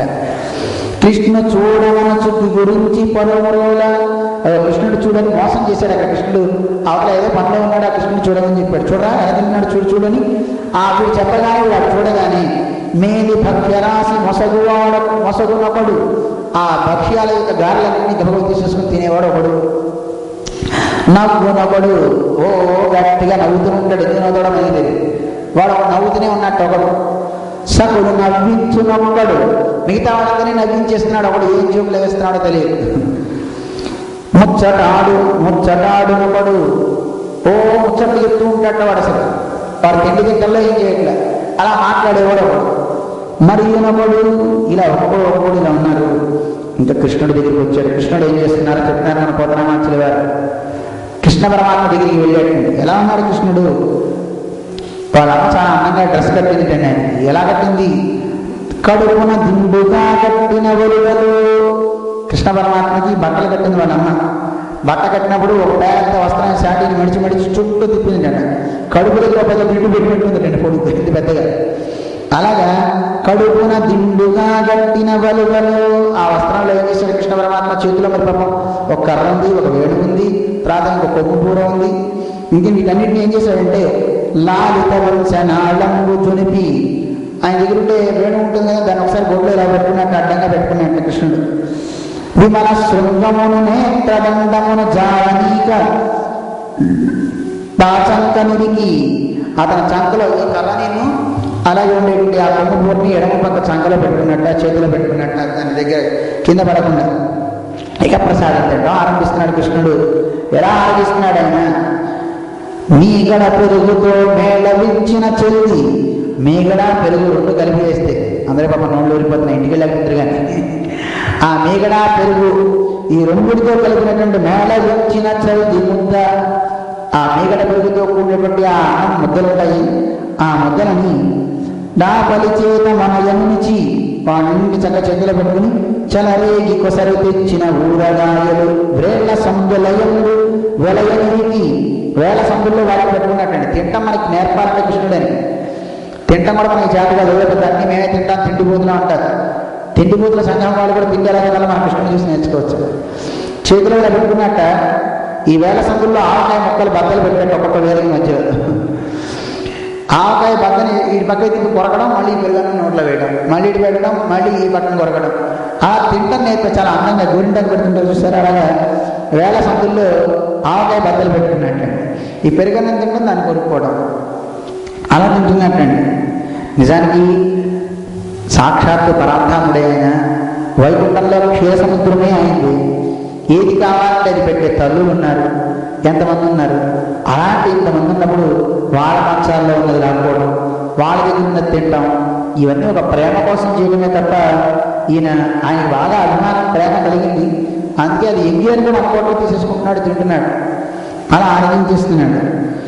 సంగడీల నడుమ చక్కగా కూర్చుండి వాళ్ళందరి మధ్యలో కూర్చుంటున్నాడు. అందరికీ అలా తింటున్నాడు, ఏం తినేస్తున్నాడు. నర్మ భాషణముల నగలు నిరపి యాగభోగ కృష్ణుడు అమరుడు ఎరుగండ శైశవంపు మనసు చల్లి గుడిచే. అయ్యయ్యో కృష్ణుడు ఎలాంటి వాడు? యజ్ఞభక్తే, యజ్ఞంలో పవిత్రంగా చేసేటువంటి ఆ యజ్ఞంలో వేసే ఆ హవిస్సు తినేవాడే. ఈరోజు ఈ గోపబాలకులతో కూర్చుని సద్దన్నం తింటున్నాడే, పెరుగన్నాలు తింటున్నాడే, దేవతంతా అవ్వ అవ్వ అంటున్నట్ట. వీళ్ళందరికీ అవ్వ కావచ్చండి. ఆయన గారి ఉవ్వ యజ్ఞంలో పెట్టే హవిస్సు అయినా ఒకటే, వీడు పెట్టే ఇక్కడ పెట్టిన సద్దన్నమైనా అంతే. మనకు ఒక కథ చెప్తూ ఉంటారు. నిజానికి పరమాత్మకి మనం పాయసానికి సారవంత చేస్తాం, ప్రేమ లేకపోతే ఆ పాయసం ఆయనకి పాయసంలా గోచరించదండి. అది విషయంలా ఉంటుంది, ఆయన తిన్నే తిండు, ప్రేమతో పెట్టాలి. ఒక గోపిక పాపం కృష్ణుడికి ఆరగింపు చేయాలనుకుందటండి. పాలు పెడదాం అనుకుందట. ఆ పాలు పెడదాం అనుకున్నప్పుడు అత్తగారు పిలిచి, దేవుడికి పాలు లేవు ఏం లేవు, నువ్వు పోయి ముందు కుడితి ఆవు కలుపుకోవాలి, ఇంట్లో వాల్సిన గంజి కూర ముక్కలన్నీ కుడుతూ తొట్లో వేసి ఆ తొట్లో ఇలా కలుపుతుందట. అయ్యో కృష్ణుడికి పెట్టలేదే, కృష్ణుడికి పెట్టలేదే అని కలుపుతూ ఒకసారి కృష్ణాయ నమః కృష్ణాయ స్వాహ అని చేతులు అనుకుంటుందండి మనసులో. అయ్యో ఏం పెట్టలేకపోయానా, చెయ్యి పాప అలా వెళ్ళిపోతే కృష్ణుడికి అక్కడ రుక్మిణిదే పాలు వచ్చిందంటే తాగమని అక్కడ. ఆ పాలు ఇస్తుంటే మనవాడు పాలు తాగుతూ నవ్వుతున్నాడు. నవ్వుతుంటే ఏంటంటే పాలను నవ్వుతున్నాడు, పాలు తాగాలి కానీ తినే పదార్థం కాదు కదా, ఆయన ఇందులో ఏమైనా వేశారంటే లేదు ఇందులో కూరగాయ ముక్కలు వస్తున్నాయి అంటే కృష్ణుడు ఇదేంటి కూరగాయలు రావడం ఏంటి అంటే అప్పుడు చెప్తాడు. ఆ గోపిక అక్కడ ఒక ఆవిడ ఆవుకు పెట్టినటువంటి కుడితి ఇది ఇక్కడ అమృతమైంది. అయ్యో అది తాగడానికి మనకు అనిపిస్తుందండి, దేవుడికి అవేం లేవండి. చాలామంది అంటూ ఉంటారు, మన ఇండియాలో మనం వింటుంటాం, మన దేవుడిని తిడుతూ ఎన్ని రకాల దుర్భాషలు ఆడతారు తెలుసా. మీ దేవుడు అంతటా, మా దగ్గరికి ఒక అబ్బాయి వచ్చి అడిగాడు, ఏమండి వాళ్ళు మాట్లాడే మాటలు వెళ్ళలేకపోతున్నాం, దేవుడు అంతటా ఉంటాడంటున్నారు కదా, మీ దేవుడు ఉంటాడా అని అడుగుతున్నారు. ఉంటాడని చెప్తే అది పెట్ట కుప్పలో కూడా ఉంటాడా అని అడుగుతున్నాడు. ఏం చెప్పాలి? పెంట కుప్పలో ఉంటాడా, ఉంటాడని చెప్పి చూసా మీ దేవుడు అలాంటి వాడు, అందుకే మా యేసుని పట్టుకోను అంటున్నాడు. మా దేవుడిని పట్టుకోండి రక్షకుడు ఈయన అని అంటున్నారు. ఒకవేళ ఉండడం దానా చూసావా, మన అంతటా ఉంటాడన్నప్పుడు ఇక్కడ లేడు కనుక ఆయన లేడు అంటే వెంటనే పెద్దలు చెప్తారు నీకు తగ్గ ఆయన నీకు పెంట కుప్ప కావచ్చు, కానీ భగవంతుడి దృష్టిలో పెంట కుప్ప కాదు అవుతుంది. ఆయన దృష్టిలో ఏది కాదు. నిజానికి అది పెంట కుప్ప అని మనం అనుకుని దేవుడే కనుక అనుకుంటే మన లోపల తిన్నారం జీర్ణం అవడం ఆయన చేయడం, నాకు ఈ డ్యూటీ వద్దనుకుంటాడు. ఆయన వైశ్వానుడిగా కూర్చోడు. మనకు అనిపిస్తుంది ఇది మంచిది కాదు, ఇది చెడ్డది అని, కానీ ఇది ఇంకో జీవికి ఆహారం అవుతుంది కదండి. అలాగే ఒక వృక్షానికి పట్టిన పండుగను తింటున్నావు కదా, అది ఆ చెట్టుకి పట్టిన మలం కదండి, మరి అది నువ్వు తింటాం కదా. ఆ చెట్టు విసర్జిస్తుంది, అది దానికి మలం, దాని యొక్క శేషం అది స్వీకరించగా దాన్ని వదిలేస్తుంది. అది నువ్వు తింటున్నావు కదా మరి, అంటే ఒకదానికి ఒకటి ఒక జీవికి ఆహారంగా పెట్టాడు. అందువల్ల దాన్ని నువ్వు ఏవగించుకోవాల్సిన అవసరం లేదు. అయినా కొంతకాలం ఉంటుంది అది కూడా మట్టిగా మారిపోతుంది. లోకంలో ఏది కూడా అసహ్యించుకునేది కాదు, అలానే తీసుకునేది కాదు. మనకి ఏది ఆహారంగా పెట్టారో దాన్ని స్వీకరిస్తాం కదా. మా దృష్టిలో మనకి ఒకటి అసహ్యించుకునేవి ఒకటి మంచి ఉండొచ్చు, కానీ భగవంతుడి దృష్టిలో అవేం లేవు. అన్నిటా అన్నాడు. ఆయనే కనుక లేకపోతే అన్నిటా మనకి ఇండైజేషన్ వచ్చిందంటే మనిషి ప్రాణం పోతుంది కదా, అదే విషయం అవుతుంది. అజీర్ణే భోజనం విషయం అంటారు కదండి. అందులో భగవంతుడు అంతటా ఉన్నా ఆయన ఏది అంటని వాడు, అందుకే ఆయన పేరు దేవా అని పేరు. వాసుదేవ, వాసు అంటే అంతటా ఉంటాడు. ఉంటే అయితే దోషం వస్తుందా అంటే అంటదు. దేవా ప్రకాశించేవాడు, ఎందులో ఉన్నా ఆయనకి ఏది అంటనే అంటదు, ఏ మాలిన్యం ఆయన్ని స్పృశించదు. అలాంటి గొప్పవాడండి ఆయన. అలాంటి పరమాత్మ ఆయనకు ప్రేమతో మీరు ఏది సమర్పించినా ఆయనకు అమృతంగా. ఒకడు అట్టి పండు పాపం ప్రేమతో పండుగ పోయి తొక్కిచ్చితే ఆ తొక్కను తీసుకున్నాడు కదండి ఆయన తొక్క అయినా ఒకటే పండైనా ఉంటాయి, కానీ నువ్వు పెట్టవలసిన ప్రేమతో పెడితే ఆయనకి అది ఆనందం. ప్రేమతో పెట్టకపోతే ఆయనకి అవసరమే లేదు. అయితే బ్రహ్మాది దేవతలంతా ఈ భోజనాలు పెడుతుంటే చూశారు. బ్రహ్మ, ఇంద్రుడు, నారదుడు మొదలైన వాళ్ళంతా చాలా బాధపడుతున్నారు. అయ్యయ్యో ఈ అదృష్టం వీళ్ళకి చూడండి, వేద పదవులు మనం కోరుకున్నాం, నేను అందరినీ సృజించాలని, నేనేమో అందరినీ లయం చేస్తానని, ఏమిటి ఈ 3 లోకాలను పాలిస్తానని, నేను ఎందుకు ఈ లోకాలు నాకు అని వీళ్ళంతా గొప్ప బాధలు. అంత అదృష్టవంతులు లోకంలో ఎవరు లేరు కదా అని మనం కూడా అక్కడికి వెళ్ళిపోదాం. కనీసం కృష్ణుడు కాకపోయినా కృష్ణుడితో పాటు కలిసి కూర్చున్న ఈ గొప్ప బాలకులందరి యొక్క శేషప్రసాదాలు మనం తిన్నాం. తిని పారేస్తే ఆకులు ఉంటాయి కదండి, ఆ ఆకులన్నా తిందామని అందరూ అనుకున్నట్టు జరిగే సంఘటన చాలా బాగా చెప్తారు. వీళ్ళంతా మధ్యాహ్నం కూడా తింటున్నారు యమునా నది తీరంలో. మధ్యాహ్నే యమునా తటే విడిపినా మూలే వయస్యే సమం దధ్యన్నాని ఉపభుజ్య రజ్యతి పునః తత్క్రీడనే త్వయి. కృష్ణుడు వాళ్ళందరితో కలిసి పెరుగన్నా చక్కగా ఆరగిస్తున్నట్ట. ఆరగిస్తుంటే వీళ్ళంతా వచ్చారు దేవతలంతా. నాకౌక, ఇంద్రుడు, నాకమంటే స్వర్గం అంటారు. ఆ స్వర్గంలో ఆయన అధిపతి కనుక ఈయన పేరు ఇంద్రుడు అంటారు. నాకౌక, ఆ ఇంద్రుడు వచ్చి అక్కడ చూస్తున్నట్టారే మనకి దక్కట్లేదే అని ఇంద్రుడికి ఎప్పుడు స్వార్థమే. యజ్ఞాధీశుడు హవిస్సు ఆయనకి పెట్టకుండా ఇంకెవరైనా పెడితే ఊరుకోడు, ఆయనకే పెట్టాలి. ఇప్పుడు ఇక్కడ కూడా ఈ గోపబాలకుడిని ఈ ప్రసాదం కృష్ణుడి యొక్క శేషం తీసుకోవాలని ఇచ్చగలిగింది దీనికి కూడా. నా కౌక త్రిపురాంతక, త్రిపురాంతకుడు అంటే రుద్రుడు, త్రిపురాసురుడనే ముగ్గురు రాక్షసుని సంహరించిన వాడు.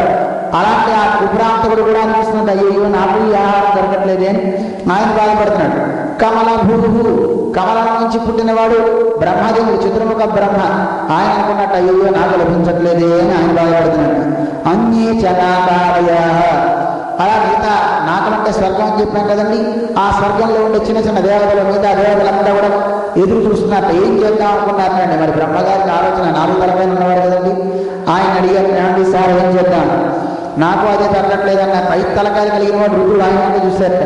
వెంటనే రుద్రుడు చెప్పారట, అయ్యా అందరం పక్షి రూపంలో కాకుల రూపంలో ఉండే గనక ఇక్కడికి వెళ్ళి వాళ్ళు తిని పారేసిన ఎగ్గిని మనం తినచ్చు అన్నట్టండి. కాకాకార భుజో కబలయంతుష్టమిష్టం తవ, మా అందరం కాకుల్లా తయారైపోయి విడిపోయి అక్కడికి వెళ్ళి వాళ్ళు తిని పారేసిన ఆ ఎగ్గిని తిందాం, కృష్ణుడి శేషం అన్నట్టు. కృష్ణుడికి అన్నీ తెలుసు కదండి, తింటున్నాడు కదా, చూసేట వరాయి ఈరోజు ఒక ఆట ఆడదాం రా అన్నట్టే కృష్ణుడు. ఏం ఆడదాం అన్నట్టండి, మీరంతా ఆకులు ఒక్క మెతుకు కూడా ఉండకుండా క్లీన్గా ఆకు వేసినప్పుడు ఎలా ఉందో తీసేటప్పుడు ఎలా ఉండాలా అన్నట్టండి. అనగానే ఓకే అన్నట్టండి, కింద కూడా ఏం పడడానికి వీల్లేదు అలాగే అన్నట్టండి. ఆంధ్ర శుభ్రంగా తిన్నారు.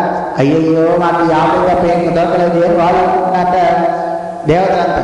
అయితే వీళ్ళు చేతులు కడుక్కోవడానికి ఎముడిలోకి వస్తారుగా, మా అందరం చేపలు అయిపోదాం అనుకున్నట్టండి అందరు.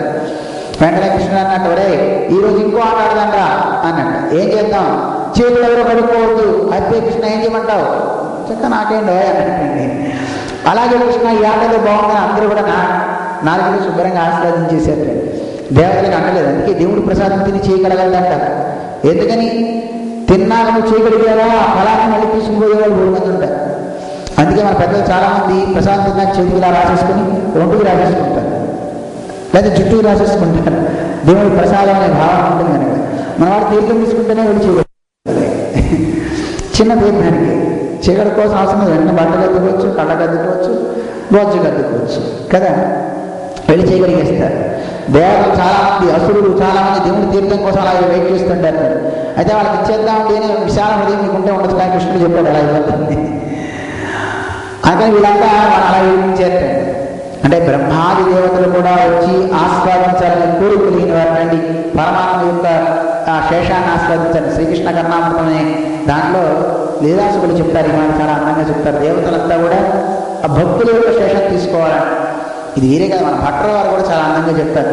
రంగేశ్వర నాకు మోక్షం వద్దు, స్వర్గలోకం వద్దు, ఎందుకంటే ఆ లోకానికి పోయిన వాళ్ళంతా కూడా వెళ్ళి తాగి తందనాలు ఆడతారు. అది మాకెందుకు, నజావ పీతామృతమూర్ఛితాన నా కౌకసాం నందనవాటికాసు, ఆ స్వర్గలోకంలో ఆ నందనవనాల్లో విహరించాలనే కోరిక నాకు లేదు. అక్కడ తాగి తెప్పరి కళ్ళు మూసుకొని పోయే స్థితి మా పొద్దున అక్కడ అలా పడము. మరి ఏమవుతావో, నీకేం కావాలి, నరకం కావాలా, నీ ఇష్టం ఏదిస్తావు, కానీ నేనేం కోరుకుంటానో అది కూడా విను. ఏం కావాలో చెప్పు. రంగేశ్వర త్వపురం ఆశ్రితాన, నీ పురాన్ని ఆశ్రయించుకుంటా రంగేశ్వర, నీ పురంలో నీ ఊళ్ళో ఒక సునక జన్మించినా చాలా అని కోరారు. ఎవరన్నా కోరతారని రంగనాథుడు కనపడితే, రంగేశ్వర నాకు ఒక వరం ఇవ్వయ్యా అని మనం అడుగుతాం. ఏమిటి అంటే, నువ్వు నా గుళ్ళో పూజారి నువ్వు, నేను రంగనాథుడిని అవుతా అంటాం. ఎందుకని, రంగనాథుడికి భోగరంగడని పేరు. ఎప్పుడు ప్రసాదాలు ఎప్పటికప్పుడు ఏ పడితే వస్తూనే ఉంటాయి. అందుకని వీడు రంగనాథుడే కనపడితే నేను రంగనాథుడిని అవుతాను, నువ్వు నా దగ్గర పూజారి అంటాను. అందుకే దేవుడు మనలాంటి వాడిని అడగడం. మన పెద్దలంతా నీ ఊళ్ళో ఒక్క జన్మ వచ్చినా చాలు, నీ పురంలో ప్రసాదాలు తినే భక్తులు ఉంటారు. ఆ భక్తులు తిని పారేసుకుంటే ఆ యజ్ఞాన్ని ఆ యజ్ఞం తిని బతుకుతామని కోరారు మన పెద్ద మహానుభావులు. అంటే దేవుని యొక్క భక్తులు ఉండే మహాత్మ్యం అంత గొప్ప భావాన్ని వాళ్ళు పొందారు. అందువల్ల వీళ్ళంతా ఇలా సతంగా తింటున్నారు. ఈ లోపల బ్రహ్మగారు వచ్చాటండి, అక్కడికి వచ్చి చూశాట. ఏమిటి అసలు ఈ అఘాసుడిని చంపిన వాడు ఇతన? అఘాసుడు దేవతలకి అంటే ఒక్కోసారి పరమాత్మ ఆయన తన వైభవాన్ని చూపిస్తుంటాడు, ఒక్కోసారి ఆయన తన మాయని కప్పేస్తుంటాడు. ఆ మాయని కప్పినప్పుడు మళ్ళీ ఇతనికి ఒక మానవుడిలా కనపడుతుంటారు బ్రహ్మాది దేవతలకి. ఆ మాయ తీసేసినప్పుడు ఈయన సాక్షాత్తు దైవంలా కనపడతాడు. అర్జునుడికి అంతే కదండి. ఆ మాయను తీసినప్పుడేమో అబ్బా దేవా సాక్షాత్తు నువ్వు భగవంతుడివి అని ముందు నీకు నమస్కారం వెనక నమస్కారం అంటాడు. ఆ మాయను తిరిగిన తర్వాత ఆ బాబా బాగున్నావా అంటాడు. అక్కడేమో దేవా అని సంబోధించాడు. ఆ జ్ఞానం పోయిన తర్వాత మళ్ళీ బాబా అంటున్నాడు, ఉదయం అంటున్నాడు, మిత్రుడు అంటున్నాడు, సకుడు అంటున్నాడు, ఇలా మాట్లాడుతున్నాడు. అంటే సాక్షాత్తు భగవంతుడనే భావన వాళ్ళ భీష్మాదులకు ఉందండి. భీష్ముడు మొదటి నుంచి కృష్ణుడిని దైవం కిందే భావించాడు. మిగతా వాళ్ళకి ఆయన యశోదమ్మ కూడా అంతే. నోరు తెరిచినప్పుడు పరమాత్మ చూపించాలనుకున్నప్పుడు చూసిన తర్వాత తన యొక్క శక్తిని గుర్తించాడు, తన దైవంగా అంగీకరించాడు. లోకంలో అంతేనండి.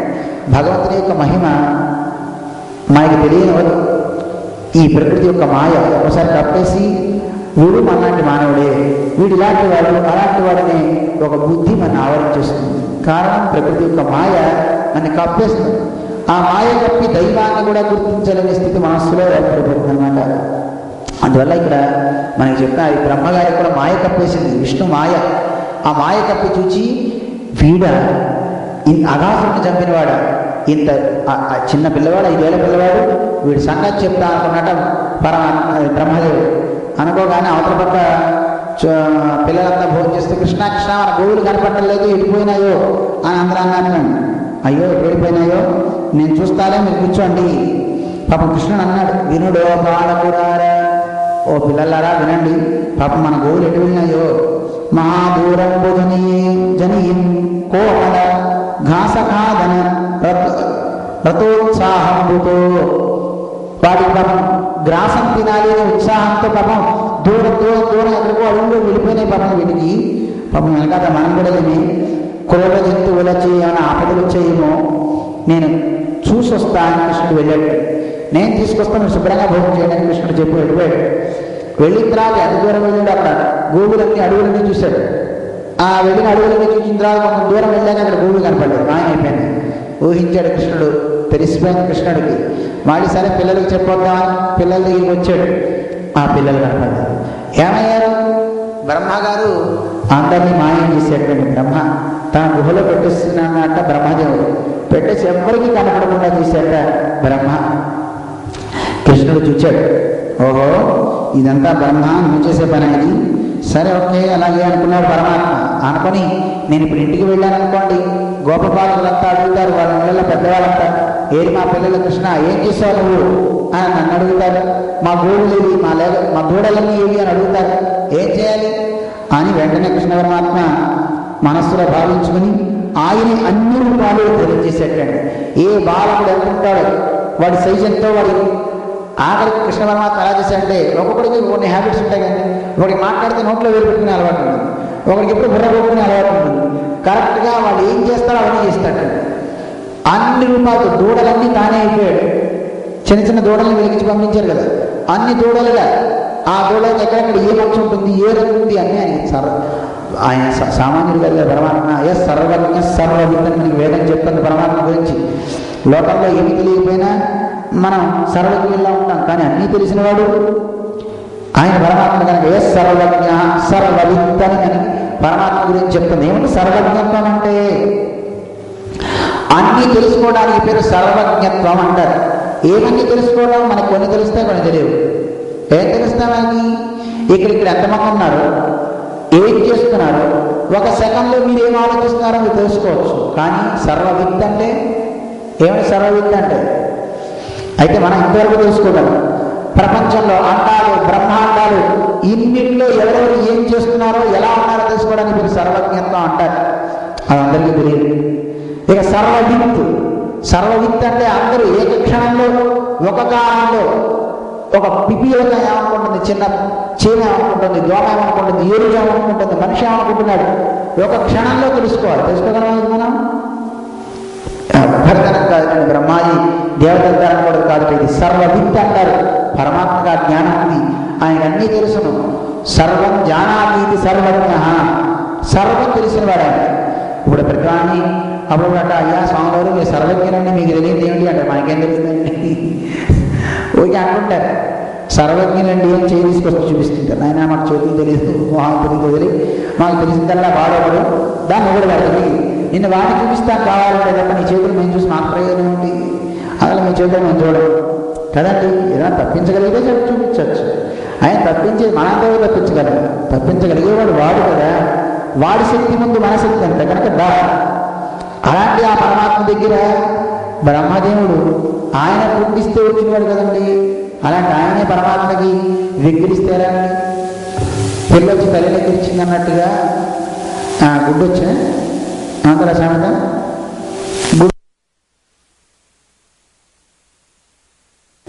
వీడు బ్రహ్మదేవుడు పరమాత్మ పుట్టిస్తే వచ్చినవాడు. ఈయన బయటకు వచ్చి పరమాత్మనే ఏదో హేళన చేయాలనో ఆయన ఏదో చేద్దామనో అనుకుని ఆయన అన్నీ అయిపోయాడు. కానీ అందరి ఇళ్లలో ఎవరు అమ్మల పేరు ఏమిటో తెలుసు, వీడి పేరు ఏమిటో తెలుసు. ఎంత కష్టం ఉంటుంది మెయింటైన్ చేయడం. అలాగా ఎన్ని చాలా మంది అడుగుతుంటారండి, ఏమన్నా అని ఆడవాళ్ళ గురించి ఉందని నువ్వు ఎందుకంత ఈర్ష్య వీడికి ఎందుకంటే అండి కృష్ణుడి మీద ద్వేషం కాదండి. కృష్ణుడికి ఎందుకు పడాలి, నాకెందుకు ఉండకూడదని మీ కోరిక. వీడు సరిగ్గా ఒక్క ఆవిడతో సరిగ్గా కాపడం చేయడమే రాదు. వీడికి రోజు కొట్టుకుంటూనే ఉంటారు, తిట్టుకుంటూనే ఉంటారు. వీడికి 16,000 మంది ఎందుకండి అవసరమా వీడికి? అయితే కృష్ణుడిని పెట్టుకున్నా ఒక రోజు రాత్రి మనం ఘట్టం చదువుకున్నాం మొన్న ఫస్ట్లో మొదట్లో. ఒకసారి కృష్ణుడు రేపల్లకి వెళ్ళిన తర్వాత అక్కడికి నందవ్రజానికి తానే 1000 మందిగా అంటే 1000 మందిగా అయిపోయి ఒకే సమయంలో అందరి గృహాల్లోకి వెళ్ళాడు అని మనం చెప్పుకున్నాం. చాలా కాలం తర్వాత ద్వారక కృష్ణుడు వచ్చాడు. వచ్చిన తర్వాత భార్యలంతా కొత్త మనుషులంతా అనుకున్నట్ట, ఎవరి దగ్గరికి వెళ్తాడో నా దగ్గరికి వస్తాడో అక్కడికి పోతాడో అని అందరూ అనుకున్నట్టండి. నా దగ్గరికి రాకపోయినప్పుడు చెప్తా అనుకున్నారు ఒక గోపిక. కృష్ణుడు ఒకే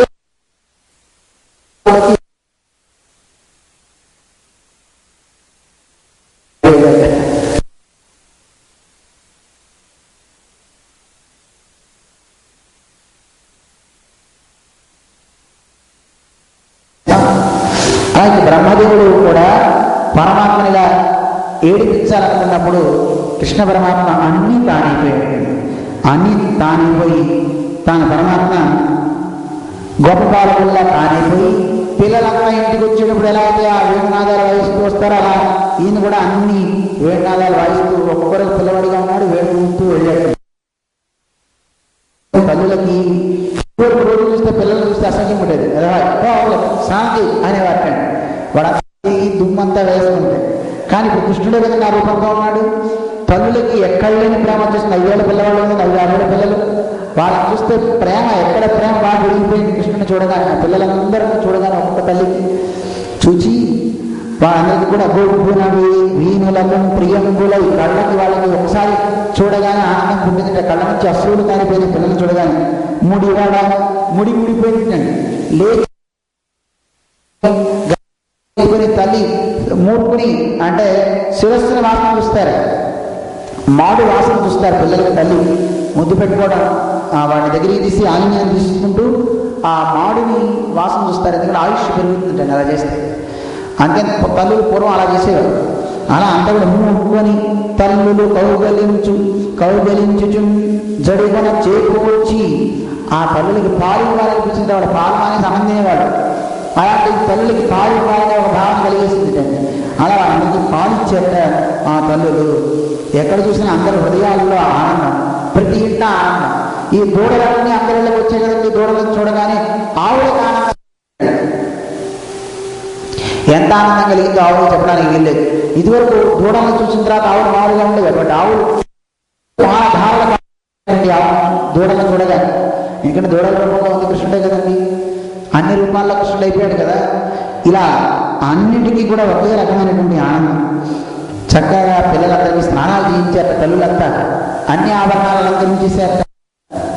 నుదుటి మీద చక్కగా అందరూ కూడా తెలంగాణ తీశారు కృష్ణుడికి. ఆ పిల్లలకి మంచి మంచి షడ్రసోపేతమైనటువంటి భోజనాలన్నీ వండి పెట్టారట ఆ పిల్లవాడికి. అందరి పిల్లలకి ఎవరిళ్ళలో వాళ్ళు విడిగా అయితే పొద్దున తినరా అది తినరా నేను చేయలేనురా అనేవాళ్ళు చచ్చేట్టు వండి మంచి మంచి ఆహార పదార్థాలన్నీ పెట్టినట్టండి ఆ పిల్లలకి. ఇదంతా చూస్తే ఆశ్చర్యంగా ఉంది. ఏం జరుగుతుందో ఎవరికి తెలియట్లేదు. ఒక కృష్ణుడే అన్ని రూపాలు అయిపోయాడు. ఒకసారి బలరాముడు కృష్ణుడు ఇద్దరు కలిసి మిగతా గోపబాబులు అందరితో కలిసి లేక దూడలను తీసుకుని వెళ్ళాడండి. వీళ్ళంతా యమునా నది దగ్గర వెళ్ళి అక్కడ వీళ్ళంతా ఆ దూడలను తీసుకుని వెళ్ళి అక్కడ పాలన్నీ తీస్తున్నారు, దూడలన్నిటికీ మేపుతున్నారు. అలా మేపే సమయంలో ఏం జరిగింది ప్రశ్న, ఎక్కడో పైన పర్వతం మీద మేస్తున్నాయండి అక్కడ తినే పెద్ద పెద్ద ఆవులు దూడలను ఆ పై నుంచి చూచి ఒక్కసారి ఎగిరి డొంకల నుంచి దూకి వచ్చేస్తున్నాయట దూడలను చూడగానే. ఆ దూడ గొప్ప వాళ్ళకి పెద్ద పెద్ద వాళ్ళంతా ఆవును పట్లాగి వెళ్తున్నారు. పాపం వాళ్ళంతా ముళ్ళల్లో పడిపోతున్నారు, గుండెల్లో పడిపోతున్నారు, పాపం లేస్తున్నారు, ముళ్ళు తీసుకుంటున్నారు, మళ్ళీ పరిగెత్తుతున్నారు. గోడు నామడం వాళ్ళ వల్ల కావట్లేదు, ఎప్పుడూ లేదు ఈ చిత్రం. ఏమైంది మీకు ఏమైనా సింహం వచ్చిందా, పులి వచ్చిందా, ఏం జరుగుతుందో తెలియట్లేదు గొప్ప వాళ్ళకి పెద్దవాళ్ళకి. ఆ ఆవులు కొంత అలా పరిగెత్తుకుంటూ వచ్చేస్తున్నట్టు వాళ్ళంతా. అలా వచ్చి ఇక్కడ దూడలన్నీ ఉన్నాయి కదండి, ఆ దూడలను చూడగానే పాలు కాచేస్తున్నాయండి. కాచేసి పాలు ఇవ్వాలనుకుంటున్నాయట. యువతల పక్క గోపా వాళ్ళు కొంత వాళ్ళు వచ్చారు పెద్దవాళ్ళు, వాళ్ళ దూరం దగ్గరికి ఆవులు కట్టడానికి వచ్చిన వాళ్ళు అవి మానేసి వాళ్ళ పిల్లలంతా ఉన్నారు, చిన్నపిల్లలు గమగమా వచ్చేసి కవులు చూసుకుని వెళుతూ ముద్దాడుతున్నారని వాళ్ళంతా. ఎన్నడూ లేదే బలరాముడు అనుకున్నట్టు ఇక్కడ ఏమవుతుంది, ముదమున హుంకరించుచును మూపుల పై మెడలెత్తి చాచుచును. ఆ మెడలు మాట్లాడితే ఎత్తుతున్నాడు, గోవులు అలా అలా ఎత్తుతున్నా, వాడి ప్రేమ ఎక్కువైపోయింది. ఎత్తి హుంకరిస్తూ అంటూ వాడి ప్రేమ ఎక్కువైపోయి పదములు 4 రెండైన బాగున కూడగబెట్టి దాటుచును. 4 కాళ్ళ నడవాల్సిన 2 కాళ్ళ నడుస్తున్నాయటండి. అంటే 2 కాళ్ళతో ఎగిరితే మళ్ళీ 2 కాళ్ళు నడుస్తున్నాయి, 2వ కాళ్ళు పైన ఉంటున్నాయి. మళ్ళీ ఒకటి దూకిన తర్వాత మళ్ళీ అక్కడి నుంచి మళ్ళీ 2 కాళ్ళు పైకి వచ్చేస్తున్నాయి, ఎగిరి దూకుతున్నాయి. అంటే 2 కాళ్ళతోనే అలా ఎగురుతూ వెళ్ళిపోతున్నాయి. అన్నీ కూడా అలా అన్నింటినీ దాటుతూ అక్కడికి వెళ్ళిపోయి వాటన్నిటికీ కూడా చక్కగా అక్కడ మూత్రాలు విడిచినట్టండి. ఆవు ఎప్పుడైనా సరే ఆవు పాలు ఇవ్వాలంటే చేపు వచ్చిన తర్వాత దానికి ఒకసారి ఆనందం కలిగి మూత్రాన్ని విడిస్తుంది. అలా మూత్రాన్ని విడిచి ఆవుని దగ్గరికి తీసుకొని చక్కగా ఆ దూడల యొక్క నోళ్ళు మింగేస్తాయేమో అన్నట్టుగా వాటి మీద మూతుల మీద 4 పెట్టి గట్టిగా నాకేస్తున్నాయటండి. ఇవన్నీ ఆవులు అమ్మో తినేస్తాయేమో మింగేస్తాయేమో అన్నంతగా వాటి చక్కగా లేగదూడలు శరీరం అంతా నాకుతున్నాయి. అంటే ప్రేమ, ఆవులకు ప్రేమ కలిగితే చేస్తాయి అన్నమాట. అలా చేసి వాళ్ళని వాటికి ఇస్తున్నాయండి. వాటి ఇలా ఆవులన్నీ కూడా బాగుబాలుగా కట్టడానికి సాధ్యం కాదు. ఇవన్నీ చూశాడు మన బలరాముడు. అసలు ఇలా ఎందుకు అవుతుంది అని యోగ దృష్టితో చూసేట బలరాముడు. ఎందుకంటే ఎవరు గొప్పబాలులు ఎవరు, ఈ గోవులు ఏంటి చాలా చిత్రం, ఎన్నడూ లేదు. అక్కడ ఉండేటి బృందావనం అంతా చాలా మారిపోయింది. ఎక్కడ చూసినా అదో రకమైనటువంటి మంచి భావాలలో ప్రతి తల్లులు పిల్లలతో బాగా ఉన్నారు. గోవులని చక్కగా పాలు బాగా పెరిగిపోయినట్టు, ఎన్ని పాలు పెరిగాయో చెప్పడం నందవర్ధనలో. ఇలా అవడానికి కారణం ఏమిటి, ఈ బృందావనంలో ఇంత రావడానికి ఈ పిల్లల్ని చూసి తండ్రులంతా పని మానేసుకుని గోవులను వదిలేసి ఈ పిల్లల్ని ఎత్తుకోవడం ఏమిటి, ఆ గోవులని అవి మేయకుండా మేత మేయకుండా ఈ గోడల దగ్గరికి రావడం అంటే అసలు ఏం అర్థం కావట్లేదని కళ్ళు మూసుకొని యోగంలో చూసేట కృష్ణుడు మన బలరాముడు. అలా చూడగానే ఆయనకు అర్థమైంది వీటన్నిటికీ కారణం ఇదిగో ఈ కంజాక్షుడు, ఈ కృష్ణుడు. ఆయన నిర్ణయించుకున్నట్ట ఎందుకు అసలు ఇలా జరిగింది అని అడిగితే అప్పుడు కృష్ణుడు చెప్తాడు, నిర్ణయించమంటాయా. అప్పటికి సంవత్సరం అయిందండి. ఎంతకాలం అయింది, సంవత్సరం వరకు మెయింటైన్ చేసేటండి. ఎవరికి తెలియదు, కృష్ణుడికి తెలిసి ఆ బలరాముడు ఒక్కడికే తెలిసిందట. ఈ రోజులో ఏం జరిగింది, బ్రహ్మగారు అక్కడ ఆయన బ్రహ్మగారికి ఒక గడియ కాలం మాత్రమే జరిగింది. ఆ గడియ కాలంలో జరిగిన ఒక విచిత్రం ఏంటంటే, ఇక మన కాలం వేరు దేవతా కాలం వేరు కదా.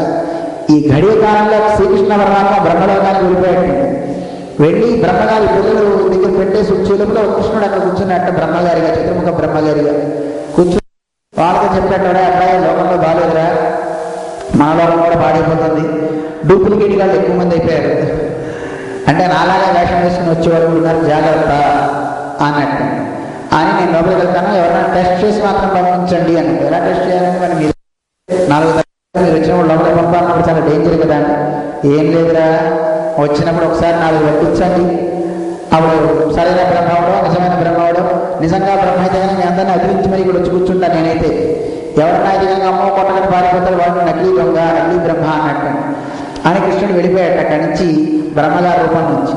బ్రహ్మగారు ఆ పిల్లలు అక్కడ పెట్టేసి లోపలికి వచ్చేసరికి వీళ్ళంతా అన్నట్ట ఆగండి ఒకసారి అన్నట్టు ఆపేశారు బ్రహ్మగారు. అరే వీడిని నిజంగానే నకిలీ దొంగ, ఇప్పుడే బ్రహ్మగారు చెప్పారు కదా లోపలికి వెళ్ళదు కదా, వచ్చాడు వడ్డించండి రా అందరూ వడ్డించారు. ఒక తల అయితే 4 ముట్టాను, 4 తలకాయల మీద అందరూ ముడితే పాపం భరించలేక బ్రహ్మదేవుడి నుంచి పారిపోయాడు. నా కర్మ, నాకు ఇలా అయింది, ఏం జరుగుతుంది అనుకున్నాడు బ్రహ్మదేవుడు. సరే కింద ఏం జరుగుతుందో చూద్దాం అనుకున్నట్ట. కింద చూసేసరికి ఎక్కడ పిల్లలు అక్కడ ఆడుకుంటున్నారు, ఎక్కడ గోవులు అక్కడ ఉన్నారు. చూసింది బ్రహ్మగారిని ఇదేంటి చేశాడు. అసలు ఆ గుహలో ఉన్న వాళ్ళంతా ఎవరు తీసుకొచ్చారు, కృష్ణుడా అని తెచ్చాడా? వెళ్ళి గుహ దగ్గర చూస్తే గుహ దగ్గర అక్కడ గోడలన్నీ ఉన్నాయి. ఆ పిల్లలంతా కూడా అక్కడ నిద్రపోతున్నారు. అంటే యోగ మహిమ చేత అన్ని నిద్రపోయేలా చేసేటండి బ్రహ్మ. ఆంధ్ర అలాగే నిద్రపోతున్నట్ట. నిద్రపోతుంటే బ్రహ్మకి ఇలా చేయగానే బ్రహ్మకు ఆశ్చర్యం కలిగి ఇదంతా ఎవరు చేశారు? ఈ కృష్ణుడే ఏదో చేస్తుంటాడు, అసలు నాకంటే ప్రతి సృష్టి ఎవరు చేస్తారు అని బ్రహ్మ అనుకున్నట్టు. పుట్టిది ఎప్పుడో పుట్టని బుద్ధి ఎరింగితి, పుట్టిన తర్వాత నాకు బుద్ధి వచ్చింది అనుకున్నట్టండి బ్రహ్మదేవుడు. ఎందుకు? పుట్టించిది జగం సగమున ప్రాయం, నేను లోకాన్ని మొత్తాన్ని సృజించిన తర్వాత చాలా వయసు అయిపోయింది, సగం వయసు అయింది, 50 ఏళ్ళు అయ్యాను, ఇంత వయసు అయిపోయింది. కానీ ఇట్టి వినూతన సృష్టులు సృష్టి చేశాడు. నేను సృజించిన వస్తువు డూప్లికేట్ వస్తువు ఇంకోట్లేదు కదండి లోకంలో. ఒక మనిషిని పోలిన మనిషి కేవలం సేమ్ అలాగే ఉండేవాళ్ళు. చోట వేలి ముద్ర వేస్తే ఒకటి వేలి ముద్రకి ఇంకోటి వేలి ముద్రకి 2 సమానంగా అవుతా. ఎవడి వేలి ముద్ర వేరు, ఎవడి చేతుల్లో ఉండే రేఖలు వేరు. జాతకాలు కూడా అంతేనండి. ఒకటి జాతకం ఇంకోటి జాతకం, కొన్ని లక్షల మంది చూడండి, ఒకటి జాతకం ఇంకోటి జాతకంలో రాసుల్లో అన్ని గ్రహాలు ఒకలా కనపడవు. ఎంతమంది మనం చూస్తాం, ఎక్కడ ఎవరు ఒకలా ఉంటారు జాతకంలో. ఉన్న 9 గ్రహాలు 12, ఈ 12 రాసుల్లో ఉన్న 9 గ్రహాల్లో తేడా. ఒక గ్రహంతో ఒకటి కలిసి ఉంటుంది, ఒక గ్రహంతో ఒకటి కలిసి ఉంటుంది. ఆ కలిసే స్థితి కొన్నింటిలో మ్యాచింగ్ కావచ్చు, మిగతానే మారిపోతుంటారు. ఒకటి కలవతుంది. అప్ప నాకు దీనిలా ఉందండి జాతకం అని చెప్పేవాళ్ళు లేడు. ఎక్కడైనా కలిస్తే ఒక మొహంలోనో ఒక చేతిలోనో ఒక వేలులో, దాంట్లో కూడా వైవిధ్యం ఉంటుంది, తేడా ఉంటుంది. అలాగా ఎక్కడ తేడా లేకుండా అలాగే ఉండే సృష్టి ఎక్కడున్నా అసలు ఎవడు చేస్తాడు అలాంటి సృష్టి? కానీ అంత కష్టం నిజంగా ఆలోచించండి. నిజంగా అలా చేయడం కూడా ఒక మంచిదేనే. కానీ మనిషిని పోయిన మనిషి కేవలం నడక మాట అన్నీ వాడు హ్యాబిట్స్ అన్నీ కనుక అందరికీ వచ్చుంటే మనం అయిపోతాడు. ఎందుకంటే రేపొద్దు నా సీట్లో ఇంకోటి ఎవరైనా కూర్చొని ప్రవచనం చెప్పచ్చు, నేను కూర్చోడానికి ఉండదు, నేను చెప్పడానికి ఉండదు. లేదు మీ ఇంట్లో మీ అకౌంట్ వాళ్ళ కోసం పెట్టేయంటే మీ డబ్బులు సంగతి. ఒకటి రాత వేరు, ఒకటి బాట వేరు, వాడి మాట వేరు, వాడి చేష్టలు వేరు, ఒకడికి ఉన్న వాళ్ళు ఒకడికి నచ్చవు. ఇలా ఎంత వైవిధ్యం పెట్టాడు దేవుడు చూడండి. చాలా విచిత్రం. ఎక్కడైనా వెతకండి, ఎక్కడ ఒకలా ఉండేవాడు వ్యక్తులు అందరూ ఒకచోట కనపడ్డాడు. కానీ బ్రహ్మ అనుకుంటున్నాడు, ఏమిటిది ఇలా అయిపోయింది? ఔరా ఇట్టి భూమి ఇలాంటి ఈ భూమి మీద విచిత్రాలు ఏమి నేను సృష్టించినవి కాదు ఇది అని బ్రహ్మదేవుడు చాలా చాలా బాధపడుతున్నాడు. ఎందుకంటే చాలా మందికి చూడండి, బ్రహ్మదేవుడికి గర్వం. నా నాలుగు మీద సరస్వతి ఉంది కనుక నాకేమిటి, నేను ఏది మాట్లాడితే దైవమైన గర్వం, ఏది చేస్తే దైవమైన గర్వం. ఆ గర్వం ఉంది. ఆ గర్వం మొత్తం భగ్నం చేశాడు పరమాత్మ. ఇప్పుడు పాపం ఏం చేయాలో తెలియదు. ఆఖరికి బ్రహ్మగారు పరమాత్మ గురించి తెలుసుకొని వెళ్ళి ఆయన పాదాల మీద పడ్డట్టండి. పాదాల మీద పడి వెంటనే ఆయన ప్రార్థన చేసేట, నాయన మాకు బుద్ధి వచ్చింది అని హంసవాహనం మీద అక్కడికి వెళ్ళి చూసేట పరమాత్మని. పరమాత్మను చూస్తే ఆ బాలకులుగా ఆయనే కనపడుతున్నాడు, ఆ పిల్లలుగా ఆయనే కనపడుతున్నాడు, సర్వం అంతా ఆయనే కనపడుతున్నాడు. కానీ అంత కనపడుతున్నా చూచి పాప మనసు అనుకున్నట్ట, అయ్యో ఇలాంటి పరమాత్మనా, అయ్యో ఇలాంటి వాడని ఎరగలేకపోయాను, తెలుసుకోలేకపోయాను అనుకున్నాడు. మాయకి కానీ మళ్ళీ పిల్లవాళ్ళ కనపడుతున్నా, అమ్మో నీకు తెలుసుకున్నా నాకు బుద్ధి వచ్చింది అని చెప్పి ఆ హంసవాహనం నుంచి దిగి దండవత్ ప్రణమేతంటూ ఉంటారు. పెద్దలు కనపడినప్పుడు ఒక కర్రను వదిలేస్తే ఎలా అయితే నక్కం కింద పడిపోతుందో అలా పెద్దల దగ్గర అలా వెళ్ళి దాసోహం చేయాలి, నమస్కారం చేయాలి. దండవత్ ప్రణమే వైష్ణవో వైష్ణవ దృష్ట్వా, విష్ణు భక్తులైనటువంటి మహానుభావుడు ఎవరైనా కనపడితే ఒకరిని కూడా అలా నమస్కారం చేసుకోవాలి అని అంటారు.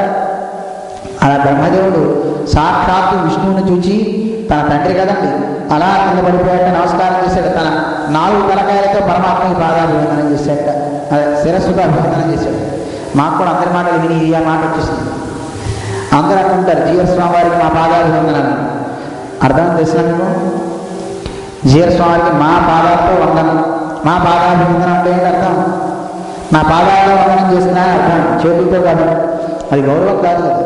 ఇప్పుడు తెలియకంటారో తెలిసింటారో తెలియదు కానీ ప్రతివాడు కోటి కోటి పాదాలు వందనాలు, నా పాదాలు వందనాలు స్వామివారికి అంటే నీ పాదాలు వందనాలు మాకెందుకే బాబు అంటే తెలియకంటుంటారు. అది విని విని మనకు కూడా వచ్చేస్తున్నాయి. బ్రహ్మదేవుడు కూడా వచ్చి శిరస్సు నావు తల యొక్క పాదాలు నన్ను క్షమించు, నన్ను బాగు చేయి, నన్ను ఉద్ధరించు అని పెరుమాళ్ దగ్గర ప్రార్థన చేస్తున్నట్ట. అలా ప్రార్థన చేస్తే వెంటనే తన కన్నీళ్లతో స్వామి యొక్క పాదాలు కడిగేట. అంటే కృష్ణ పరమాత్మకి ఇష్టమైంది ఇవేనండి. కృష్ణుడికి ఇష్టం ఏమిటో భాగవతంలో మనకి చెప్తారు. అన్యత్పూర్ణాత్ అపాం కుంభాత్. కృష్ణుడికి ఏమి ఇష్టమో తెలిసిన, మీరు తెచ్చే జంతువులో అడుగులో వేరణం ఆయనకు అవసరం లేదు. ఏం కావాలి కృష్ణ పరమాత్మకి? కృష్ణుడి దగ్గరికి వెళ్ళేటప్పుడు ఒక నిండుగా నింపినటువంటి కలసంతో నీళ్లు తీసుకువెళ్తే ఆయన కృష్ణ అంటే. అన్యత్పూర్ణాత్ అపాం కుంభాత్. నీళ్లతో నింపిన కుండ కంటే ఆయనకు వేరేది అవసరం లేదు. ఏం చేస్తానండి? ఏం చేస్తాం? ఆయన మనకెందుకు? ఆయన కావాలని అడిగిందవే. అన్యత్పూర్ణాత్ అపాం కుంభాత్ అన్యత్ పాదావనేజనాథ్. ఆయన పాదాలు ఆ నీళ్ళు పోయాడండి, ఆయనకు అది ఇష్టం. అక్కడ సమార్జనం చెయ్యాలి అన్నారు. అన్యత్ కుశల సంప్రశ్నాత్. ఇంకా ఇష్టమైన దేవుడు పరమాత్మకి. దేవుడి దగ్గర వెళ్ళి కుశల ప్రశ్నలు అడిగితే ఆయనకి ఇష్టం అంటే. కుశల ప్రశ్న అంటే ఎవరైనా తెలిసిన వాళ్ళు వస్తే బాగున్నారా అని పలకరిస్తాం కదండి. అంటే ఇప్పుడు కుశల ప్రశ్నలు ఎవరో వేసుకోవాలి, ఒకరికొకళ్ళు బాగున్నారా అని అడిగేవాడు. బాగా అన్నావుగా, కనపడుకున్నావుగా, గుండాలా అంటాం తప్ప బాగున్నారా అని వచ్చిన వాడిని తిన్నారా అని అడగట్లేదు. తినొచ్చుంటారే అని అంటున్నారు తప్ప తిన్నారా అని పలకరించేవాడు లేదు. ఇలా లోకంలో ప్రతి వాళ్ళు ఇలా మర్యాద లేకపోతున్నారు. కానీ దేవుడి దగ్గరికి వచ్చి ఆయన కుశల ప్రశ్నలు వేయాడ. దేవుడి దగ్గరికి వస్తున్నాం కదా, చాలాసార్లు తిరుపతి వెళ్ళాం, ఇక్కడ స్వామి దగ్గరికి వస్తున్నాం. రోజు మీ ఇంట్లో మీరు ఆరాధన చేస్తున్నారు, చేసేటప్పుడు స్వామి నిద్ర పట్టిందా అని అడుగుతామా? ఎవరైనా అడుగుతామా? అడగనే అడగను కదా. వెంకటేశ్వర అందరం చూస్తూనే ఉంటాం. అయ్యో ఇంత కాలం నుంచి నిలబడుకున్నావయ్యా, కాసేపు కూర్చోవయ్యా, కాళ్ళు ఎప్పుడు పుడతాయని అడుగుతామా? కాసేపు పడుకోవయ్యా, నీకు విసిరికరతో విసిరిదా అని అడుగుతామా? అవసరమైతే ఆయనకి విసిరికర వచ్చి మనం విసిరించుకుంటాం తప్ప మనం ఆయనకి విసిరాలని భావన ఉండదు. ఆయన సుఖంగా ఉండాలని మాట. మనం లోకంలో అడగవలసింది ఇది, చేయవలసింది ఇది. పరమాత్మని నువ్వు బాగుండాలి, నువ్వు మంచిగా ఉండాలని ఆయన కోరాడు. అది కోరితే పరమాత్మకి ఇష్టం అంటండి. అంతకంటే వేరే నచేచ్చది జనార్దన. అంతకంటే వేరే ఆయనకి ఇష్టమే లేదు. ఆయనకి భాగవతం చెప్పాం. ఏమిటి అన్యత్ పూర్ణాత్ అంటే? కలసంలో నీళ్లు నింపి తీసుకురమ్మన్నాడు. ఏమిటి నీళ్ళు అంటే? కలసం అంటే. కలసం అంటే హృదయం.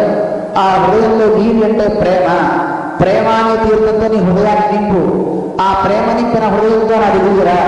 అందుకే ఇప్పుడు మన దగ్గరికి గుళ్ళకి స్వామీజీలు కానీ పెద్దవాళ్ళు కానీ వస్తుంటే ఏం చేస్తారు? కలసం నిండా నీళ్లు పోసుకుని ఆంధ్రులకి వెళ్తే మా ఇంటికి వెళ్ళినప్పుడల్లా అందరూ కలసం చెంపు కొబ్బరికాయ తీసుకొస్తారు. దేనికి దాని అర్థం? అంటే కలసం అంటే హృదయం చెప్పాం కదండి. మా హృదయంలో కూడా మీ రాక మాకు అంత ఆనందాన్ని ఇస్తుందని చెప్పడానికి సూచనది. అందుకని పూర్ణకుంభం అంటే నీళ్లు పోసి కలసం పెట్టేస్తే అదే పూర్ణకుంభం ఒక్క కుంభం ఎందుకు ఉంటామో తెలియదు, పుచ్చుకునే వాడికి తెలియదు, తెచ్చే వాళ్ళకి తెలియదు. మన పెద్దలు చెప్తూ ఉంటారు ఈ విషయాలు, రహస్యాలు. పూర్ణకుంభం అంటే హృదయంలో ప్రేమని నిండుగా నింపుకుని వస్తున్నట్టు చెప్పడానికి ఒక ప్రతీకగా నిండుగా కలసంగా నీళ్ళు పోసుకొని తీసుకొస్తూ నీళ్లు పాదాల దగ్గరకు వస్తారు కింద. ఎందుకు వస్తున్నారు? అయ్యా నాకున్న ప్రేమని ఇదిగో మీ దగ్గర నేను ఆ తీర్థాల పొందా పోస్తున్నాను. పరమాత్మ కూడా మా దగ్గర ఉన్న ప్రేమను ఆ రకంగా చూపాలి. ఎలా చూపుతాం? ప్రేమ ఎక్కువైపోతే మనకు కూడా కళ్ళ నీళ్ళు వస్తాయి చూడండి, వస్తాయా లేవా? అయితే ప్రేమ ఎక్కువై నా కోరికలు తీర్చలేదని వచ్చే నీళ్ళు వేరే, అవి వేడిగా ఉంటాయి. మరి ప్రేమతో వచ్చే నీళ్ళు చల్లగా ఉంటాయి. అందుకే ఆహ్లాద సీత నేత్రాభు పులకీకృతగాత్రవా సదా పర్ణావిష్ట ద్రష్టవ్య సర్వదేహి అని శాస్త్రం అని చెప్తారు. పరమాత్మను తలుచుకుంటే, ఆయన గుణగానం చేస్తుంటే వీడి కళ్ళ వెంట నీరు అశ్రుపాలు అలా కారాట. ఎలా ఉండాలి? చల్లగా ఉండాలి. ఆహ్లాద సీత నేత్రాభు. నేత్రా నుంచి కారే నీరు చల్లగా నీరు బొట్టు బయటికి రావాలి. పులకీకృత గాత్రవా, వాడి శరీరం మొత్తం పులకించిపోతుంట, ఒళ్ళు పులకరిస్తుందట. అలా పులకరించి వాడు ఎవరిలో వచ్చినా పరమాత్మమయంగా ఉంటాడు. అలాంటి వాడిని చూడాలి. చూస్తే ఎవరు చూడాలి? దేవుడిని చూడడం కన్నా అలాంటి భక్తుని చూడడం చాలా మంచిది అని చెప్తారు. అలాంటి భక్తుడు ఏ గుణం వాడైనా ఎవరైనా మనం లెక్క పెట్టక్కలేదు. అలా కనబడితే చాలు వారికి నమస్కారం చేయమని చెప్తారు మన పెద్దలు. అలాంటి గొప్ప దైవం, అలాంటి స్వామి కోరేవి అన్య కుశల సంప్రశ్నాత్, వాటికంటే ఏది వెరేది కోరటండి స్వామి. అటువంటి స్వామి కృష్ణుడి దగ్గరికి వచ్చి ఆ నీరు పోసి శిరస్సు వంచి నమస్కరించి హృదయం అంతా ఆర్ద్రమై తప్పైందని చెప్తూ ప్రార్థన చేస్తాడు బ్రహ్మ. అయ్యా, నిజంగా గొప్ప భాగ్యం ఉంటే ఎవరిదో తెలిసినా వీడదే భాగ్యం, గోపాలకుడిదే. నేనేదో ఆ అంటాల అధిపతి అవ్వాలి, అవ్వాలి కోరి అంతా పాడైపోయిన వాడు నేను. నిజంగా గొప్ప బాలకుడు అంత అదృష్టవంతులు ఎవరైనా ఉంటారా? వాళ్ళు ఎలాంటి వాళ్ళైనా కానీ, వాళ్ళు ఏ దోషాలు చేసే వాళ్ళైనా కానీ నీ సేవలో ఉంటున్నారే. అహో భాగ్యం నందగోప వజోపస. గోకులంలో ఉండే వాళ్ళంతా వాళ్ళ గొప్ప వాళ్ళు తెలిసిన వాళ్ళ భాగ్యము ఇంత అని చెప్పడానికి వీలు కానీ ఎందుకంటున్నా అలాగా బ్రహ్మగారు చెప్తున్నాడు. అయ్యా, పరమానందం ఎవడైతే ఆనందం కావాలని వెతుక్కుంటాడో అలాంటి పరమానందమే వాళ్ళ దగ్గరికి వచ్చేసింది. ఆయన దగ్గరికి పోతే ఎప్పుడు శాశ్వతమైన ఆనందం, ఎడతగిన శాశ్వతమైనటువంటి సుఖం లభించింది అక్కడ కనుక. అలాంటి ఆ పరమానందం ఈ పరమాత్మ. ఆ పరమానందం ఏమైంది? ఎన్మిత్రం, వాళ్ళ ఫ్రెండ్స్ అయిపోయాడు ఈ పరమాత్మ. గోప బాలకులకు స్నేహితులు అయిపోయాడు. ఎన్మిత్రం పరమానందం, పరమ ఆనందం, ఉత్కృష్టమైనటువంటి గొప్ప ఆనందం గలవాడు పరమాత్మ. ఆ ఆనందం కలిగిన పరమాత్మ మిత్రుడయ్యాడు. బాగా డబ్బున్నవాడు ఎక్కడైనా స్నేహితులు పేదవాడితో స్నేహం చేస్తున్నాడు అనుకోండి, అలాంటి వాడితో సహవాసం చేయడం వల్ల ఉన్నవాడు మీకు సహాయం చేస్తాడు కదండి. వాడికన్నా సంపదలు ఇస్తాడు, వాడికన్నా ఆహారాలు ఇస్తుంటాడు, వాడికన్నా బట్టలు ఇస్తుంటాడు, అన్ని ఇస్తుంటాడు. అందువల్ల అలాగా ఇక్కడ కూడా గొప్ప ఆనందం గలవాడి వాళ్ళ దగ్గర ఉండడం వల్ల నీకుండే ఆనందం వాళ్ళకు కూడా వచ్చేస్తుందయ్యా. నువ్వు ఆనందం ఒక పరమానందం ఉన్నవాడివి కాదు, ఇంకలాంటి వాడు అంటే బాగా నిండుగా అన్ని కలవాడివి, పరిపూర్ణుడివి నువ్వు, నీలో ఏ కొరత లేదు. అందువల్ల నీతో ఫ్రెండ్షిప్ చేయడం వల్ల వాళ్ళకు కూడా పరిపూర్ణం, వాళ్ళు పూర్ణులు అవుతున్నారు. బ్రహ్మ సనాతనం, నువ్వు సనాతనమైనటువంటి వాడు. అలాంటి బ్రహ్మవి నువ్వు. బ్రహ్మ అంటే పెంచువాడు, పెరుగువాడు అని అర్థం అండి. ఆయన పెరగడమే కాకుండా ఆయన దగ్గరికి వచ్చి వాళ్ళందరినీ పెంచుతాడు. బ్రహ్మయతీతి బ్రహ్మ అంటారు. బృహతీతి బ్రహ్మ, బ్రహ్మయతీతి బ్రహ్మ అంటే బాగా పెరుగువాడు. ఆయన దగ్గరికి వచ్చిన వాడు పెంచువాడు, అందువల్ల ఆయన బ్రహ్మ. అలాంటి నువ్వు ఎన్ మిత్రం, వాళ్ళందరికీ స్నేహితులు అయ్యావు. వాళ్ళకి ఏం కొదవ కనుక వాళ్ళకి అన్నీ వస్తాయి, సమస్తం తెలుస్తాయి వాళ్ళకి అని సాక్షాత్తు ఇక్కడ బ్రహ్మ స్తోత్రం చేస్తాడు. నాకు బుద్ధి వచ్చింది, తప్పైంది, లోకంలో బ్రహ్మ అని నేను చెప్పుకొని ఈ సృష్టి అంతా నేనే చేస్తున్నాను అహంకరిస్తా, కానీ సృష్టి నేనా చేసేది, నాలో నువ్వుండి చేయిస్తావు. అలాగే లయకారకుడైనటువంటి రుద్రుడు, ఆయనలో కూడా నువ్వుండి ఈ లోకాన్ని మొత్తాన్ని లయ చేస్తూ ఉంటావు, కానీ నువ్వేం చేస్తావు? అందరిలో నేనే చేస్తున్నానే ఒక అహంకారాన్ని కలిగిస్తుంటావు. నువ్వు లేకపోతే ఎవరికి ఏం తెలియదు, ఎవరికి ఏ శక్తి రాదు. బ్రహ్మ చెప్తున్నాడు. సాక్షాత్తు రుద్రుడు కూడా మాట్లాడతాడు ఈ పురాణంలో. పరమాత్మ కేశవ అనే పేరు ఎందుకు వచ్చిందో చెప్తాడు రుద్రుడు, శివుడు. నాయన కైతి బ్రహ్మనామ, కేశవలో కా అంటే బ్రహ్మగారి పేరుటండి. ఈశోహం సర్వదీనా, నన్ను ఈశుడు అంటారు, అందరూ పిలుస్తూ ఉంటారు. అయితే మేము ఇద్దరు ఎలా వచ్చాం? నీ నుంచి వచ్చాం. ఆవాంగే సంభూతో, ఆవా మేమిద్దరం అంటే బ్రహ్మగారు రుద్రుడు. రుద్రుడు చెప్తున్నాడు మేమిద్దరం ఎలా వచ్చాము?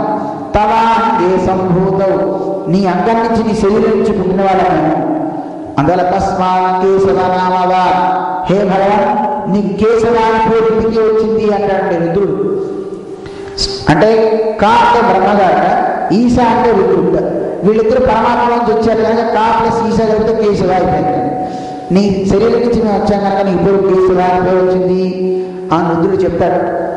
అదే మనకి వేదం కూడా చెప్తాను, అంతా విష్ణుమయం, ఈ లోకమంతా ఈ జగత్తంతా విష్ణుమయం అంటారు. బ్రహ్మాండాలు అన్నీ కూడా పరమాత్మే. అలాంటి ఆ పరమాత్మని భావించి పరిపూర్ణంగా ఎవరు తెలుసుకోగలుగుతాడో, ఏమని తెలుసుకోవాలి? ఆ పరమాత్మ అంతా వ్యాపించున్నాడు. పృథివ్యాం తిష్టన్, ఈ భూమిలో ఆయన ఉన్నాడు. ఏ ఆత్మని తిష్టన్, మన ఆత్మలో తానుండి ఆయన నడిపిస్తున్నాడు. అది మనమేంటనే నడిచేది, మనమేంటి తెలుసుకునేది, మనమేంటి తినేది, మనమేంటి ఉద్యోగాలు చేసేది, మనకేంటి గుర్తుండేది. చూడండి ఎంత ఆశ్చర్యమో. నాకు అన్నీ గుర్తున్నాయి చిన్నప్పటివి కూడా. ఎలా చెప్తున్నావు? నాకు అన్నీ తెలుస్తున్నాయి. ఎలా తెలుస్తున్నాయి? కారణం మత్త స్ఫూర్తిర్ జ్ఞానమపోహనంచ. నీకు కావాల్సినటువంటి జ్ఞానాన్ని ఇచ్చేవాడిని నేనే. కొత్తగా కావాల్సిన జ్ఞానం. అప్పుడప్పుడు మన వాళ్ళు చూడండి, అరే నేను చదవలేదండి కానీ ఎలా గుర్తొచ్చిందండి, ఎలా చదివాను చెప్పేస్తున్నానండి అంటే, నువ్వు చదవకపోయినా నీకు అది తెలుస్తుందంటే కారణం ఆ జ్ఞానాన్ని ఇచ్చేవాడిని నేనే. స్మృతి.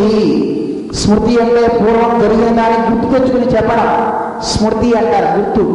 అది గుర్తు వస్తుందంటే నీకు కారణం నువ్వు తెచ్చుకుంటూ వచ్చేది కాదు.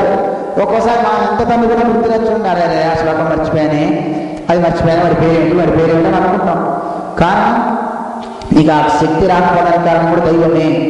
గీతలో స్వామి చెప్తున్నాడు, నేనే అందరికీ బుద్ధిని జ్ఞానాన్ని ఇచ్చేవాడిని. స్మృతి జ్ఞానాన్ని ఇచ్చేవాడిని నేనే. అలాగే కొత్త కొత్త విషయాలు తెలుసుకునే జ్ఞానాన్ని ఇచ్చేవాడిని కూడా నేనే. పరమాత్మ చెప్తున్నాడు మనకి. ఇందులో ఆ పరమాత్మే నాకు ఈ జ్ఞానాన్ని ఇస్తున్నాడు సంతత ధారణి అని భావిస్తే నీ జ్ఞానం ఇంకా పెరుగుతుంది. అలా కాకుండా నేనే అహంకరిస్తే బ్రహ్మగారు పతనం అవుతాం. బ్రహ్మగారు పని అలాగే బ్రహ్మగారు వచ్చి ప్రార్థన చేశాడు, ఆయన క్షమించు అని. ఆయన బ్రహ్మగారు స్తోత్రం చేశాడు. సరే పరమాత్మ వదిలిపెట్టాడు. ఆ పిల్లలంతా వచ్చారు. వచ్చిన తర్వాత వాళ్ళ పాపం ఒకరోజు జరిగినట్టుంది అంతా ఇదంతా. ఇంటికి వచ్చి వాడు చెప్పాట, అమ్మా ఈరోజు ఏం జరిగింది తెలిసిన? కృష్ణుడు మేమంతా వెళ్తుంటే ఒక పెద్ద రాక్షసుడు నోరు తెచ్చుకొని కొండ చిలువ, పెద్ద కొండ చిలువే. ఎంత పెద్ద కొండ చిలువ అంటే మన ఊరంతా పడుతుంది దాంట్లో అన్నట్టండి. పెద్ద పెద్ద పర్వతం అంత ఎత్తుంది అన్న. ఆ పర్వతం ఎత్తులో ఉన్న దాంట్లోకి మేము అందరం వెళ్తే కృష్ణుడు వచ్చి దాని నోటిని మూసేసి దాన్ని పగలగొట్టి చంపేశాడు అని చెప్పాడు. ఎవరు నమ్మలేదు. కృష్ణుడు చంపాడు, కృష్ణుడు దైవం అని ఎవరు నమ్మరు. ఎందుకని? ఆయన మహాత్మ్యాన్ని తెలుసుకునే వాళ్ళు గొప్ప బాలకులు, అజ్ఞులు. వీళ్ళకి ఏం తెలియదు. అందుకే వాళ్ళ గురించి పరమాత్మ గురించి అన్నీ తెలుస్తుంది. కానీ మిగతా వాళ్ళకు సాక్షాత్ అయిన భగవంతుడిని తెలిసే మాటలు చెప్పినా వాళ్ళ మాటలు కూడా వింటలేదు. చూడండి వీళ్ళు అదంతా నీ మొహం కృష్ణుడు అండి, మీరు అంత పెద్ద కొండశీలు ఎక్కడ ఉంటుందిరా, ఇంతవరకు మేమే చూడలేదు, అన్ని అబద్ధాలు చెప్తున్నారు మీరు అనుకునేవారే తప్ప ఎవరు ఇలా భావించేవారు కాదు. అందువల్ల 5 ఏళ్ల సంవత్సరాల్లో జరిగినటువంటి ఈ ఘట్టం వీళ్ళకి 6 ఏళ్ళు అయింది. 6వ ఏళ్ళు వీళ్ళు తెలుసుకున్నట్టు. ఇంకో విచిత్రం కూడా జరిగింది ఇక్కడ రాసాలీలలో చెప్తాను. ఇక్కడ ఊరికే చెప్పేస్తాను. ఈ ఉన్న సంవత్సరంలోనే పెద్దవాళ్ళంతా అన్నట్ట ముహూర్తాలు 2 ఏళ్ల వరకు పెళ్ళిళ్ళకి ముహూర్తాలు లేవన్నట్టు. అనగానే అయ్యో ముహూర్తాలు లేకపోతే ఎలా మరి అని యువకులందరికీ ఇప్పుడే పెళ్లి చేసేద్దాం, వాళ్ళు 2 ఏళ్ల వరకు అంటే కష్టం కదా అని ఏళ్లలో పెద్దవాళ్ళు పోయే స్థితిలో ఉన్నా లేదా ఏవో ఉంటాయి కదండి కార్యక్రమాలు, అందరికీ పెళ్లి చేసేటండి. అందరినీ పెళ్లి చేసి తాళి పెట్టినవాడు కన్నయ్యే. అందుకే రాసలీలలో అందరూ ఇంకా పిలుస్తున్నాడు, అందరూ వస్తున్నారు, నాట్యం చేస్తున్నారు, ఎంతో ఆనందాన్ని అనుభవిస్తున్నట్టు కారణం అందరికీ పతిని. అసలు నిజానికైతే లోకంలో స్త్రీ పురుష అనే భేదం తీసి పక్కన పెడితే లోకమంతా కూడా స్త్రీలమే. స్త్రీ ప్రాయం ఇతరం జగత్తు. లోకమంతా స్త్రీలమే. ఉన్న పురుషుడు ఒకడే, పురుషధౌరుడు, వాడే పరమాత్మ. ప్రధాన పురుషేశ్వర అని మనకి విష్ణు సహస్రనామం లాంటి స్తోత్రాలు చదువుతున్నాం మనం. మొదలు మొత్తానికి పురుషుడు ఒకడే, మిగతా వాళ్ళందరూ స్త్రీ ప్రాయం ఇతరం జగత్తు. ఈ జగత్తులో కనపడే మిగతా వాళ్ళంతా కూడా స్త్రీలే అని మనకి చెప్పాం. అందులో అందరూ కూడా ఆయన భార్యలమే. మనందరం ఆయన మీద ఆధారపడ్డవాళ్ళని, మనందరినీ భరించేవాడు కనుక నీ పేరు భర్త అని పేరు. అలాంటి గొప్ప స్వామి బ్రహ్మగారికి బుద్ధి చెప్పి గోపబాలకులందరినీ తెచ్చుకున్నాడు. చక్కగా మళ్ళీ ఆనందంగా సాగుతాం. ఇలా సాగే రోజుల్లో ఇలాంటి మంచి మంచి ఘట్టాన్ని మనం తెలుసుకున్నాం. ఇక మనం ఒకసారి పైకి వెళ్తాం. వీలుంటే రేపు రాసక్రీడలు కానీ, లేదంటే మనం గోవర్ధన ధరణ అంటున్నారు కానీ తర్వాత చూద్దాం. రేపు మనం ఆ రాసక్రీడల్ని లేదంటే యనకృష్ణ వైభవాలు ఏమైనా ఉంటే వాటిని స్మరించుకునే దిశలో ముందుకు సాగుతూ వెళ్దాం. జై శ్రీమన్నారాయణ. హరయే నమః, హరయే నమః, హరయే నమః. శ్రేయకాంతాయ కళ్యాణనిధయేధినాం శ్రీవేంకటనివాసాయ శ్రీనివాసాయ మంగళం. అష్ట స్త్రీస్తనవస్తూరీవాసనావాసుగౌరసే శ్రీహస్తీర్నాథాయ దేవాలయాయ మంగళం. మంగళం కోసలేంద్రాయ మహనీయ గుణాత్మని చక్రవర్తి ధనోజాయ సార్వభౌమ మంగళం. నీరాచరణనివాసాయ నిత్యాయ పరమాత్మనే సుభద్రా ప్రాణనాథాయ శ్రీజగన్నాథాయ మంగళం. మంగళాశాసనపరైర్మదాచార్య పురోగమైః సర్వైశ్చ పూర్వైరాచార్యైః సత్కృతాయాస్తు మంగళం. శ్రీమతే రంగజామాతృమునీంద్రాయ మహాత్మనే శ్రీరంగవా